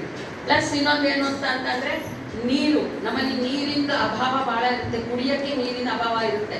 ಹಗಲೆಲ್ಲ ಬಾಟ್ಲಿ ತೊಳಿಬೇಕು, ಇದನ್ನು ಮಾಡಬೇಕು ಅಂತಂತಂದರೆ ಅದು ಆಗ್ಲಿದ್ದು ಕೆಲಸ. ಈಗ ಅದಕ್ಕೆ ನೋಡ್ರಿ, ನೀವು ಯಾರಿಗಾದ್ರೂ ಬಾಟ್ಲಿ ಹಾಲು ಕುಡಿಸ್ಬೇಕು ಅಂತಂದರೆ ಬಾಟ್ಲಿ ಒಳಗೇನೆ ಅದಕ್ಕೆ ಡೆತ್ ಸರ್ಟಿಫಿಕೇಟ್, ಆ ಬೇಬಿದು ಡೆತ್ ಸರ್ಟಿಫಿಕೇಟ್ ಸುಂದು ಬಿಟ್ಟು ಕುಡಿಸ್ಲಿ ಅಂತ ಒಬ್ಬರು ಸೈಂಟಿಸ್ಟ್ ಹೇಳ್ತಾರೆ. ಯಾಕೆಂದರೆ ಅದು ಅಷ್ಟು ಡೇಂಜರಸ್ ಅಂತ ಅಂದ್ಬಿಟ್ಟು. ಆಮೇಲೆ ಇವನ್ ಒಂದೊಂದ್ಸರಿ ನಿಪ್ಪಲ್ಲಿ ನೀವು ನೋಡಿರ್ಬೋದು, ಅದರೊಳಗೆಲ್ಲ ಒಂಥರ ಗಂಟು ಎಲ್ಲ ಇರುತ್ತಲ್ಲ, ಆ ಗಂಟನ್ನು ನಾವೆಲ್ಲ ಮೈಕ್ರೋಸ್ಕೋಪಿ ಒಳಗೆ ನೋಡಿದ್ರೆ ಅದ್ರ ತುಂಬ ಬರೀ ಆರ್ಗ್ಯಾನಿಸಮ್ಸ್ ಇರ್ತವೆ, ಮೈಕ್ರೋ ಆರ್ಗ್ಯಾನಿಸಮ್ಸ್ ಇರ್ತವೆ, ಎಲ್ಲ ಕಾಯಿಲೆ ಬರೋಂಥವು ಇರ್ತವೆ. ಅದಕ್ಕೋಸ್ಕರ ಯಾವತ್ತೂ ಕೊಡಬಾರ್ದು. ಅದಕ್ಕೆ IMS ಆ್ಯಕ್ಟ್ ಅಂತಲೇ ಒಂದಿದೆ. ಈ ಬಾಟ್ಲಿ ನಿಪ್ಪಲ್ನ ಇದನ್ನೆಲ್ಲನೂ ಅಂಗಡಿ ಒಳಗೆ ಹಿಂಗೆ ಬೇಗ ಅಡ್ವರ್ಟೈಸ್ಮೆಂಟ್ ಥರ ಆ ಥರ ಇಟ್ಬಿಟ್ಟು ತೋರಿಸ್ಬಾರ್ದು ಅಂತ ಸತ್ತನೂ ಇದೆ, ಅದು ಯಾರಿಗೂ ಕೊಡಲೂಬಾರ್ದು ಅಂತಲೂ ಇದೆ. ನೆಕ್ಸ್ಟ್, ಓಕೆ, ನೀವೆಲ್ಲರೂ ವರ್ಕಿಂಗ್ ವುಮನ್, ನೀವೆಲ್ಲರೂ ಕೆಲಸ ಮಾಡ್ತೀರಾ. ಇಷ್ಟೆಲ್ಲ ಹೇಳ್ತೀರಾ ಡಾಕ್ಟ್ರೆ, ನೀವು ನಮಗೆ ಮಗುಗೆ ಹಾಲು ಕುಡ್ಸೋಕ್ಕೆ ನಮಗೆ ರಜೆ ಕೊಡೋದಿಲ್ಲ ಅಂತಂದ್ಬಿಟ್ಟು ಇದು ಒಂದು ಪರಿಸ್ಥಿತಿ ಇರುತ್ತೆ. ಬಟ್ ಇವಾಗ ಗೌರ್ಮೆಂಟ್ ಆಫ್ ಇಂಡಿಯಾದೆಲ್ಲಗಿಂತ 6 ತಿಂಗಳು ಎಲ್ಲರಿಗೂ ಪೇಯ್ಡ್ ಲೀವ್ ಕೊಡ್ತಾರೆ. ಬಟ್ ಕೆಲವೊಂದು ಸಂಸ್ಥೆ ಒಳಗೆ ತಿಳ್ಕೊಂಡಿರೋರು ಕೊಡೋದಿಲ್ಲ, that is different. But government employees ಎಲ್ಲರಿಗೂ ಇದು 6 ತಿಂಗಳಂತೂ ಸಿಕ್ಕೇ ಸಿಗುತ್ತೆ. ಆಮೇಲೆ ತಾಯಂದ್ರು ಈಗ ಮತ್ತೆ ನಾವು 2 ವರ್ಷ ಕುಡಿಸ್ಬೇಕು ಹಾಲು ಅಂತ ಹೇಳ್ತೀವಿ. ತಾಯಂದ್ರು ವರ್ಕ್ ಶುರು ಮಾಡಿದ ತಕ್ಷಣ ಅವ್ರು ಹೆಂಗೆ ಮಾಡಬೇಕು, ಎದೆ ಹಾಲನ್ನ ಎಕ್ಸ್ಪ್ರೆಸ್ ಮಾಡಿಬಿಟ್ಟು ಒಂದು ಕಪ್ಪಲ್ಲಿ ಇಟ್ಬಿಟ್ಟು ಮನೇಲಿ ಯಾರು ಮಗು ನೋಡ್ಕೊತಾರೋ ಆ ಹಾಲನ್ನ ಕುಡಿಸ್ಬಿಡ್ಬೇಕು. ಇದನ್ನು ಮಾಡಬೇಕು. ಅಂದರೆ ಎದೆ ಹಾಲೇ ಕುಡಿಸ್ಬೇಕು ಅನ್ನೋ ಉದ್ದೇಶ. ಮತ್ತೆ ತಾಯಿ ಕೆಲಸ ಮಾಡಿ ಮತ್ತೆ ಬರ್ತಾಳಲ್ಲ, ಬಂದ ತಕ್ಷಣ ಮಧ್ಯಾಹ್ನ ಮತ್ತೆ ಅವಳ ಎದೆ ಹಾಲು ಕುಡಿಸ್ಬೋದು. ಮತ್ತೆ ಹೊರಗೆ ಹೋಗಬೇಕಾದ್ರೆ ಮತ್ತೆ ಹಾಲನ್ನ ತೆಗೆದು ಇಡಬೇಕು. ಇದಕ್ಕೇನು ರೆಫ್ರಿಜರೇಟರ್ ಬೇಕಾಗಿಲ್ಲ, ಏನೂ ಬೇಕಾಗಿಲ್ಲ, ಹಾಲು ಹೊಡೆಯೋದಿಲ್ಲ. 6 ರಿಂದ 8 ತಾಸು ನೀವು ಹೊರಗೆ ಇಟ್ಟಿರ್ಬೋದು ಹಾಲು, ಏನೂ ಆಗಲ್ಲ. ಸೊ ವರ್ಕಿಂಗ್ ವುಮನ್ಸ್ ಅಂತಲೂ ಇದು ಮಾಡಬೇಕು. ಆಮೇಲೆ ಇನ್ನೊಂದು ಏನು ಅಂತಂದರೆ, ಒಂದು ಪ್ರೊಲ್ಯಾಕ್ಟಿನ್ ಅಂತ ಅಂದ್ಬಿಟ್ಟು ಒಂದು ಹಾರ್ಮೋನ್ ಇರುತ್ತೆ. ಇದು ನೈಟಲ್ಲೇ ಸೆಕ್ರೇಷನ್ ಜಾಸ್ತಿ ಆಗೋದು. ಅದಕ್ಕೋಸ್ಕರ ನೈಟಲ್ಲಿ ರಾತ್ರಿ ಹೊತ್ತು ಹಾಲು ಡ್ಯೂಟಿಯಿಂದ ಬಂದಮೇಲೆ ಹಾಲನ್ನು ಮಗುಗೆ ಕುಡಿಸ್ಬೇಕು. ಆವಾಗ ಮಿಲ್ಕ್ ಸೆಕ್ರೇಷನ್ ಚೆನ್ನಾಗಿರುತ್ತೆ. ನೆಕ್ಸ್ಟ್ ನೆಕ್ಸ್ಟ್ ನೆಕ್ಸ್ಟ್ ಒಂದೊಂದು ಸರ್ತಿ ಏನಾಗುತ್ತೆ ಅಂತಂದರೆ ಎದೆ ಹಾಲು ಫುಲ್ಲು ಹಾಲು ಕಟ್ಕೊಂಡ್ಬಿಟ್ಟಿದ್ರೆ ಹಾಲೇ ಬರೋದಿಲ್ಲ. ಸೊ ಆ ಥರ ಆದಾಗ ಏನು ಮಾಡಬೇಕು ಅಂದರೆ ನಿಧಾನಕ್ಕೆ ಎಕ್ಸ್ಪ್ರೆಸ್ ಮಾಡಿಬಿಟ್ಟು ಒಂದು ಸ್ವಲ್ಪ ಹಾಲು ಹೊರಗೆ ಚೆಲ್ಬಿಟ್ಟು ಆಮೇಲೆ ಮಗುಗೆ ಹಾಲು ಕುಡಿಸೋಕೆ ಶುರು ಮಾಡಿದ್ರೆ ಅನುಕೂಲ. ಆಮೇಲೆ ಕುಡಿಸಬೇಕಾದ್ರೆ ಇದನ್ನು ಮಾತ್ರ ಎಲ್ಲರೂ ಗಮನ ಇಟ್ಕೋಬೇಕು. ನೋಡಿ ಹೆಂಗೆ ಈಗ ಮೊದಲನೇ ಪಿಕ್ಚರಲ್ಲಿ ಮಗು ಹಾಲು ಕುಡಿಯಬೇಕಾದ್ರೆ ಏನು ಕಪ್ಪು ಏರಿಯೋಲಾ ಅಂತ ಏನು ಹೇಳ್ತೀವಲ್ಲ, ಕಪ್ಪು ಚರ್ಮ ಸ್ವಲ್ಪ ಕಾಣಿಸ್ಬಾರ್ದು. ಕಂಡ್ರೆ ಒಂದು ಚೂರು ಕಂಡ್ರೆ ಪರವಾಗಿಲ್ಲ, ಅಷ್ಟೇ ಮುಕ್ಕಾಲು ಭಾಗ ಪೂರ್ತಿ ಮಗು ಬಾಯಿಯೊಳಗೆ ಇರಬೇಕು. ಎಷ್ಟೊಂದು ಮಕ್ಕಳಿಗೆ ಆಮೇಲೆ ತಾಯಂದ್ರಿಗೆ ಮೊದಲನೇ ಸರ್ತಿ ಹೆರಿಗೆ ಆದಾಗ ಅವ್ರಿಗೆ ಗೊತ್ತಿರೋದಿಲ್ಲ. ಎದೆ ಹಾಲು ಕೊಡ್ತಿರ್ತಾರೆ, ಬರೀ ತೊಟ್ಟು ಮಾತ್ರ ಚೀಪ್ತಿರುತ್ತೆ. ಆ ಬರೀ ತೊಟ್ಟು ಚೀಪಿದ್ರೆ ಏನಾಗುತ್ತೆ ಅಂತಂದರೆ ನಾನು ಹೇಳ್ದಲ್ಲ, ಫಿಶರು, ನಿಪ್ಪಲಲ್ಲಿ ಕ್ರ್ಯಾಕ್ಸು ಎಲ್ಲ ಬಂದು ಗಾಯ ಆಗಿ ಅದೆಷ್ಟು ನೋವಿರುತ್ತೆ ಅಂತಂದರೆ ನೀವು ಹಾಲು ಕುಡ್ಸೋಕ್ಕೆ ಸಾಧ್ಯ ಇಲ್ಲ ಮಗುಗೆ, ಆ ಥರ ಅಷ್ಟು ನೋವಿರುತ್ತೆ. ಸೊ ಇದು ಆ ಥರ ಮಕ್ಕಳು ಬಂದಾಗೂ ಸತ, ಆ ಥರ ತಾಯಂದಿರು ಬಂದಾಗೂ ಸತನು ಕರೆಕ್ಟ್ ಪೊಸಿಷನಿಂಗ್ ಕೊಟ್ರಿ ಅಂತಂದರೆ ಹಾಲು ಆರಾಮಾಗಿ ಕುಡಿಸ್ಬೋದು. ಪ್ಲಸ್ ನಾನು ಹೇಳಿದ್ದಲ್ಲ, ಕೊನೆ ಹಾಲು ಏನಿರುತ್ತಲ್ಲ ಆ ಹಾಲನ್ನ ಹಾಲು ಕುಡಿಸಿದ ಮೇಲೆ ಆ ಹಾಲನ್ನ ಇದು ತೊಟ್ಟಿಗೆ ಹಚ್ಚಬೇಕು. ನೆಕ್ಸ್ಟ್ ನೆಕ್ಸ್ಟ್ ನೆಕ್ಸ್ಟ್ ಇದು ನೋಡಿ, ಹೌದಾ, ಕರಿ ಭಾಗ ಕಾಣಿಸ್ತಿಲ್ಲ, ಈ ಥರ ಕುಡಿಸ್ಬೇಕು. Some amount of breast tissue ಇರಬೇಕು, ಆವಾಗ ಹಾಲು ಚೆನ್ನಾಗಿ ಬರುತ್ತೆ. ನೆಕ್ಸ್ಟ್ ಇದೇ ಕ್ರ್ಯಾಕ್ ನಿಪ್ಪಲ್ ಅಂತ ಹೇಳ್ತಲ್ಲ, ಇದು ತುಂಬ ಪೇನ್ಫುಲ್ಲು. ನರ್ವ್ ಎಂಡಿಂಗ್ಸ್ ಎಲ್ಲ ಹೊರಗೆ ಓಪನ್ ಆಗಿರೋದ್ರಿಂದ ತಾಯಿಗೆ ಹಾಲು ಕುಡ್ಸೋಕ್ಕೆ ಆಗೋದಿಲ್ಲ. ಇದಕ್ಕೇನು ಅಂತಂದರೆ ಕರೆಕ್ಟ್ ಪೊಸಿಷನಿಗೆ ಕೊಡಬೇಕು. ಪ್ಲಸ್ಸು ಹೈಂಡ್ ಮಿಲ್ಕ್, ಲಾಸ್ಟಿಗೆ ಮಿಲ್ಕ್ ಬರುತ್ತಲ್ಲ ಆ ಮಿಲ್ಕನ್ನು ಹಚ್ಚಬೇಕು. ನೆಕ್ಸ್ಟ್ ಒಂದೊಂದ್ಸರಿ ಈ ಥರ ಬ್ರೆಸ್ಟ್ ಎನ್ಕಾರ್ಜ್ಮೆಂಟ್ ಆಗಿಬಿಟ್ಟು ಒಂದೊಂದ್ಸರ್ತಿ ಕುಡ್ಸೋಕ್ಕಾಗೋದಿಲ್ಲ, ಒಂದೊಂದ್ಸರಿ ಇವನ್ ಬಸ್ ಸತ ಆಗುತ್ತೆ. ಸೊ ಹಂಗೆ ಬಸ್ ಆದಾಗ ಏನು ಮಾಡಬೇಕು ಅಂದರೆ ನೀವು ಡಾಕ್ಟ್ರ್ ಹತ್ರ ಹೋಗಬೇಕು, ಇದು ಮಾಡಬೇಕು. ಬಟ್ ಇನ್ನೊಂದು ಬ್ರೆಸ್ಟಲ್ಲಿ ಕುಡಿಸ್ಬೋದು, ಇನ್ನೊಂದು ಎದೆ ಇದರಲ್ಲಿ ಮೊಲೆಯಲ್ಲಿ ಕುಡಿಸ್ಬೋದು. ಆಮೇಲೆ ಇದು ಪೂರ್ತಿ ಆರಾಮಾದ್ಮೇಲೆ ಮತ್ತೆ ಇದರಲ್ಲೂ ಸ್ಟಾರ್ಟ್ ಮಾಡಿ. ಸೊ ಯಾವಾಗಲೂ ಮಕ್ಕಳಿಗೆ ಕರ್ಕೊಂಡ್ಬರ್ತಾರಲ್ಲ ಆವಾಗ ಈಗ ಇನ್ನೊಂದು ಏನು ಅಂತಂದರೆ ತಾಯಂದ್ರಿಗೆ ಎದೆ ಹಾಲು ಕುಡಿಸ್ತಾ ಇದ್ರೆ ಎಕ್ಸ್ಕ್ಲೂಸಿವ್ ಆಗಿ ಬೇರೆ ಏನು ಕೊಡದಲ್ಲಿ ಎದೆ ಹಾಲು ಕುಡಿಸ್ತಿದ್ರೆ ಪ್ರೆಗ್ನೆಂಟ್ ಆಗೋ ಚಾನ್ಸಸ್ ಭಾಳ ಕಡಿಮೆ, ಪೂರ್ತಿ ಪ್ರೊಟೆಕ್ಟ್ ಮಾಡಲ್ಲ. ಸೊ ಅದಕ್ಕೆ ಮಗು ಟಿಪಿಟಿಗೆ ಬರುತ್ತಲ್ಲ 6 ವೀಕ್ಸ್ಗೆ, ಆವಾಗ ತಾಯಿಗೆ ಕಾಪರ್ಟಿ ಮಗುಗೆ ಟಿಪಿ ಅದನ್ನು ಕೊಡುತ್ತೆ. ಇದು ಒಂದು 10 ಸ್ಟೆಪ್ಸು. ಇವಾಗ ನಾನೆಲ್ಲ ಹೇಳಿದ್ನಲ್ಲ ಅದೇ ಎಲ್ಲನೂ ಇದೆ. ನೆಕ್ಸ್ಟ್ ಸೇಮ್ ಇದು ಹಾಸ್ಪಿಟ್ಲ್ ಒಳಗೆ, ಆಮೇಲೆ ಹೆರಿಗೆ ವಾರ್ಡಲ್ಲಿ, ಇದರಲ್ಲಿ ಎಲ್ಲ ಕಡೆಗೂ ಇದನ್ನೆಲ್ಲ ಡಿಸ್ಪ್ಲೇ ಮಾಡಿರಬೇಕು. ಆಮೇಲೆ ಎಲ್ಲರಿಗೂ ಟ್ರೈನಿಂಗು, ಆಯಾದಿಂದ ಹಿಡಿದು ಡಾಕ್ಟ್ರುಗಳ ತನಕನೂ ಎಲ್ಲರಿಗೂ ಟ್ರೈನಿಂಗು ಬೇಕು. ಇವನ್ ಡಾಕ್ಟರ್ಸ್ಗೂ ಬೇಕು ಟ್ರೈನಿಂಗು, ನಾವು ಮಾಡ್ತಾನೆ ಇರ್ತೀವಿ. ಓಕೆ. ಸೊ ಆಮೇಲೆ ಇದರಲ್ಲಿ ಬಸ್ಸಲ್ಲಿದ್ದಾಗೂ ಸತನು breast examination is a must. ಎಷ್ಟೊಂದು ಹೆಣ್ಮಕ್ಳಿಗೆ ಫ್ಲ್ಯಾಟ್ ನಿಪ್ಪಲ್ ಅಂತ ಹೇಳ್ತೀವಿ, ನಿಪ್ಪಲ್ಲು ಒಳಗೆ ಹೋಗಿರುತ್ತೆ, ಇಲ್ಲ ಫ್ಲ್ಯಾಟ್ ಆಗಿರುತ್ತೆ. ಆವಾಗ ಎದೆ ಹಾಲು ಕುಡ್ಸೋಕ್ಕೆ ಆಗಲ್ಲ. ಆವಾಗ 10 ml ಒಂದು ಸಿರಿಂಜ್ ತೊಗೊಂಡ್ಬಿಟ್ಟು ಮುಂದಿಂದು ಕಟ್ ಮಾಡಿಬಿಟ್ಟು ಹಿಂದ್ಗಡೆಯಿಂದ ಪಿಸ್ಟನ್ ಹಾಕಿಬಿಟ್ಟು ತಾಯಿ ಇದಕ್ಕೆ ನಿಪ್ಪಲ್ಲಿ ಹಾಕಿಬಿಟ್ಟು ಹಿಂಗೆ ನಿಧಾನಕ್ಕೆ ಎಳಿಯಿಂದ ಹೇಳಬೇಕು, ನಿಧಾನಕ್ಕೆ ಎಳಿತಾ ಇರಬೇಕು. ಅಕಸ್ಮಾತಾಗಿ ಏನಾದ್ರೂ ಹೊಟ್ಟೆಯಲ್ಲಿ ನೋವು ಬಂದರೆ ಅಲ್ಲಿಗೆ ನಿಲ್ಲಿಸ್ಬಿಡ್ಬೇಕು. ಸೊ ಅದನ್ನೊಂದು ಟ್ರೀಟ್ಮೆಂಟ್. ಮಗು ಹುಟ್ಟಿದ ತಕ್ಷಣವೇ ಈವನ್ ಸಿಸೇರಿಯನ್ ಸೆಕ್ಷನ್ ಆಗಿದ್ರು ಸತ ಹೆಲ್ಪ್ ಮಾಡಿದ್ರೆ she can feed the baby within 4 hours. Next ಯಾವಾಗಲೂ ತಾಯಿ ಮಗು ಹತ್ತತ್ರನೇ ಇರಬೇಕು. ಒಂದು ಹೇಳಿದ್ನಲ್ಲ, ಟೆಂಪ್ರೇಚರ್ ಮೇಂಟೈನ್ ಮಾಡೋದಕ್ಕೆ, ಶಾಖ ಮೇಂಟೈನ್ ಮಾಡೋದು ಒಂದು. ಆಮೇಲೆ ಯಾವ್ಯಾವಾಗ ಮಗು ಹಾಲು ಕೇಳುತ್ತೋ ಅವಾಗೆಲ್ಲ ಕುಡಿಸೋದಕ್ಕೆ ಮಗು ಒಂದು ರೂಮಲ್ಲಿ ಇಡೋದು, ತಾಯಿ ಒಂದು ರೂಮಲ್ಲಿರೋದು. ಇವಾಗಿನ ಫ್ಯಾಷನ್ನು ಎಷ್ಟೊಂದು ಜನ ಇವ್ರು ಮಾಡ್ತಾರೆ, ಅದೆಲ್ಲ ತುಂಬ ತಪ್ಪು. ಅವರಿಗೆ ಬಾಂಧವ್ಯ ಅಂತಂದರೆ ಬೆಳೆಯೋದಿಲ್ಲ. ಸೊ ಇವಾಗ ಇದು ಏನೇ ಒಂದು ಇದ್ರೂ, ನಿಮಗೆ ಏನೇ ಒಂದು ತೊಂದರೆ ಆದ್ರೂ ಇಮಿಡಿಯೇಟಾಗಿ ಡಾಕ್ಟ್ರ್ ಹತ್ರ ಹೋಗ್ಬೇಕು. ನೆಕ್ಸ್ಟ್ ನೆಕ್ಸ್ಟ್ ನೆಕ್ಸ್ಟ್ ಸೊ ನೋಡಿ, ಬ್ರೆಸ್ಟ್ ಫೀಡಿಂಗ್ ಚೆನ್ನಾಗಿತ್ತು ಅಂದರೆ ಮಕ್ಕಳು ಹೆಲ್ದಿ ಆಗಿರ್ತಾರೆ. ರಾಯಚೂರಲ್ಲಿ ಮಕ್ಕಳನ್ನ ನೋಡಿದ್ರೆ ನನಗೆ ಎಷ್ಟು ಅಯ್ಯೋ ಅನಿಸ್ತಿರುತ್ತೆ. ಪಾಪ ಯಾಕೆ ಹಿಂಗಿದಾವೆ ಇವು ಅಂತ ಅನಿಸುತ್ತೆ. ನೀವೆಲ್ಲ ಇನ್ಮೇಲೆ ವರ್ಕ್ ಚೆನ್ನಾಗಿ ಸ್ಟಾರ್ಟ್ ಮಾಡ್ಕೋಬೇಕು. ಬ್ರೆಸ್ಟ್ ಫೀಡಿಂಗ್ ಬಗ್ಗೆ ಎಲ್ಲ ಹೇಳಬೇಕು. 6 ತಿಂಗಳ ತನಕ ಬರೀ ಬ್ರೆಸ್ಟ್ ಫೀಡಿಂಗ್ ಮಾಡಬೇಕು. 6 ತಿಂಗಳ ನಂತರ ಮೇಲಿನ ಆಹಾರ ಶುರು ಮಾಡಬೇಕು. ಈ ಮೇಲಿನ ಆಹಾರ ಬಹಳ ಮುಖ್ಯವಾದದ್ದು. ನೆಕ್ಸ್ಟ್ ಅದನ್ನ ಸರಿಯಾಗಿ ಅವರು ಕುಡಿಸಿದ್ರು, ಸರಿಯಾಗಿ ತಿನ್ಸಿದ್ರು ಅಂತಂದರೆ ನೋಡ್ರಿ, ಅದರಲ್ಲೂ ಅಷ್ಟೇ ಪ್ರೋಟೀನ್ ಇರಬೇಕು, ಕಾಳಿನ ಪಲ್ಯ, ಕಾಳುಗಳಿರಬೇಕು, ಎಲ್ಲ ತರಕಾರಿ ಇರಬೇಕು. ವಾರಕ್ಕೆ ಒಂದು ಸರ್ತಿ ಆದ್ರೂ ದಿನ ಕೊಡಬೇಕು. ಗ್ರೀನ್ ಲೀಫಿ ವೆಜಿಟೇಬಲ್ಸ್, ಹಸಿರು ಸೊಪ್ಪು, ಯಾವುದೇ ಒಂದು ಸೊಪ್ಪು ಕೊಡ್ತಾ ಇರಬೇಕು. ಆವಾಗ ಕಣ್ಣು ಚೆನ್ನಾಗಿರುತ್ತೆ. ಎಷ್ಟೊಂದು ಜನ ತಾಯಂದ್ರು 3 ತಿಂಗಳಿಗೇನೆ ಶುರು ಮಾಡಿಬಿಡ್ತಾರೆ ಎದೆ ಹಾಲು, ಇದು ಹೊರಗೆ ಮೇಲಿನ ಹಾಲು, ಮೇಲಿಂದು ಪದಾರ್ಥ. ಅದು ಬಹಳ ತಪ್ಪು. ಯಾಕಂತಂದರೆ ಡೈಜೆಸ್ಟಿವ್ ಎನ್ಸೈಮ್ಸ್ ಎಲ್ಲ ಏನಿರುತ್ತಲ್ಲ ಅದೆಲ್ಲ ವೆಲ್ ಡೆವಲಪ್ ಆಗೇ ಇರೋದಿಲ್ಲ ಮಗುವಲ್ಲಿ. ಸೊ ಅದನ್ನ ಪಚನ ಮಾಡ್ಕೊಳಕ್ಕಾಗೋದಿಲ್ಲ, ಮತ್ತೆ ವಾಂತಿ ಭೇದಿ ಶುರುವಾಗುತ್ತೆ. ಸೊ ಅದನ್ನೊಂದು ಗಮನದಲ್ಲಿ ಇಟ್ಕೋಬೇಕು. ನೆಕ್ಸ್ಟ್ ಸೊ ಕಾಂಪ್ಲಿಮೆಂಟರಿ ಫೀಡಿಂಗ್ ಬಗ್ಗೆ ಇದು ಹೇಳಿದೆ. ಆಮೇಲೆ ಏನೇ ಒಂದು ತಿನ್ಸಬೇಕಾದ್ರೆ ಸ್ಪೂನಿಂದ ಹಿಂಗೆ ಹೊರಗೆ ಹಾಕಿದಾಗ ಅದು ತಿಕ್ಕಾಗಿರ್ಬೇಕು. ಈಗ ರಾಗಿ ಮಾಲ್ಟ್ ಆಗಲಿ, ಒಂದು ಇದಾಗಲಿ, ಅನ್ನದ ಗಂಜಿ ಆಗಲಿ, ಭಾಳ ನೀರಿತ್ತು ಅಂತಂದರೆ ಎನರ್ಜಿ ಅಷ್ಟೊಂದು ಬರಲ್ಲ ಅಂತ ಅಂದ್ಬಿಟ್ಟು ಅದನ್ನು ತೋರಿಸಿರೋದು. ಭಾಳ ತಿನ್ನಿರಬಾರ್ದು, ಸ್ವಲ್ಪ ಜಸ್ಟ್ ರೈಟ್. ನಾವೇನೇ ಒಂದು ಇದನ್ನು ಮಾಡಿಕೊಟ್ರು ಆ ಥರ ಇತ್ತು. ಸೊ ಮಗುದು ನೋಡ್ರಿ 200 ml ಆಗಿರುತ್ತೆ ಕೆಪಾಸಿಟಿ ಒಂದು ವರ್ಷ ಆಯ್ತಾ. ಸೊ ಏನೇನು ಕೊಡ್ಬೋದು, ಎಲ್ಲ ಹಣ್ಣು ಮತ್ತು ಇದು. ಆಮೇಲೆ 1 ವರ್ಷಕ್ಕೆ ಮಗು ನಾವು ಮನೇಲಿ ಏನು ತಿಂತೀವಲ್ಲ, ಚಪಾತಿ, ರೊಟ್ಟಿ, ಒಟ್ಟು ತಿನ್ನಂಗೆ ಇದು ಮಾಡಬೇಕು. ಯಾವುದೇ ಕಾರಣಕ್ಕೂ ಈ ಸರಿಲಾಕು, ಫೆರೆಕ್ಸು ಇವೆಲ್ಲ ಏನಿರುತ್ತಲ್ಲ ಅದನ್ನು ಕೊಡಬಾರ್ದು. ನಾವು ಕೊನೆ ತನಕ ಸಾಯೋ ತನಕ ನಾವು ಏನು ತಿಂತೀವಿ, ಮನೇಲಿ ಮಾಡಿದ ಆಹಾರನೇ ತಿನ್ಬೇಕು. ಹೌದಾ?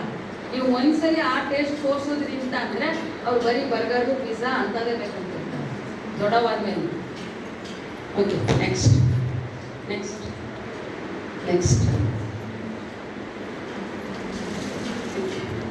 ಇಷ್ಟು ಹೇಳಿ ನಾನು ಮುಗಿಸ್ತೀನಿ. ನಿಮಗೇನಾದರೂ ಡೌಟ್ಸ್ ಇದ್ದರೆ ನೀವು ಕೇಳ್ಬೋದು. ಇಲ್ಲಿ ಪೀಡಿಯಾಟ್ರಿಷಿಯನ್ಸು ಇದ್ದಾರೆ, ಇಬ್ಬರೂ ಇದ್ದಾರೆ, ಅವರು ಉತ್ತರ ಕೊಡ್ತಾರೆ. ನನಗೆ ಗೊತ್ತಿದ್ದರೆ ಅವರು ಉತ್ತರ ಕೊಡ್ತಾರೆ.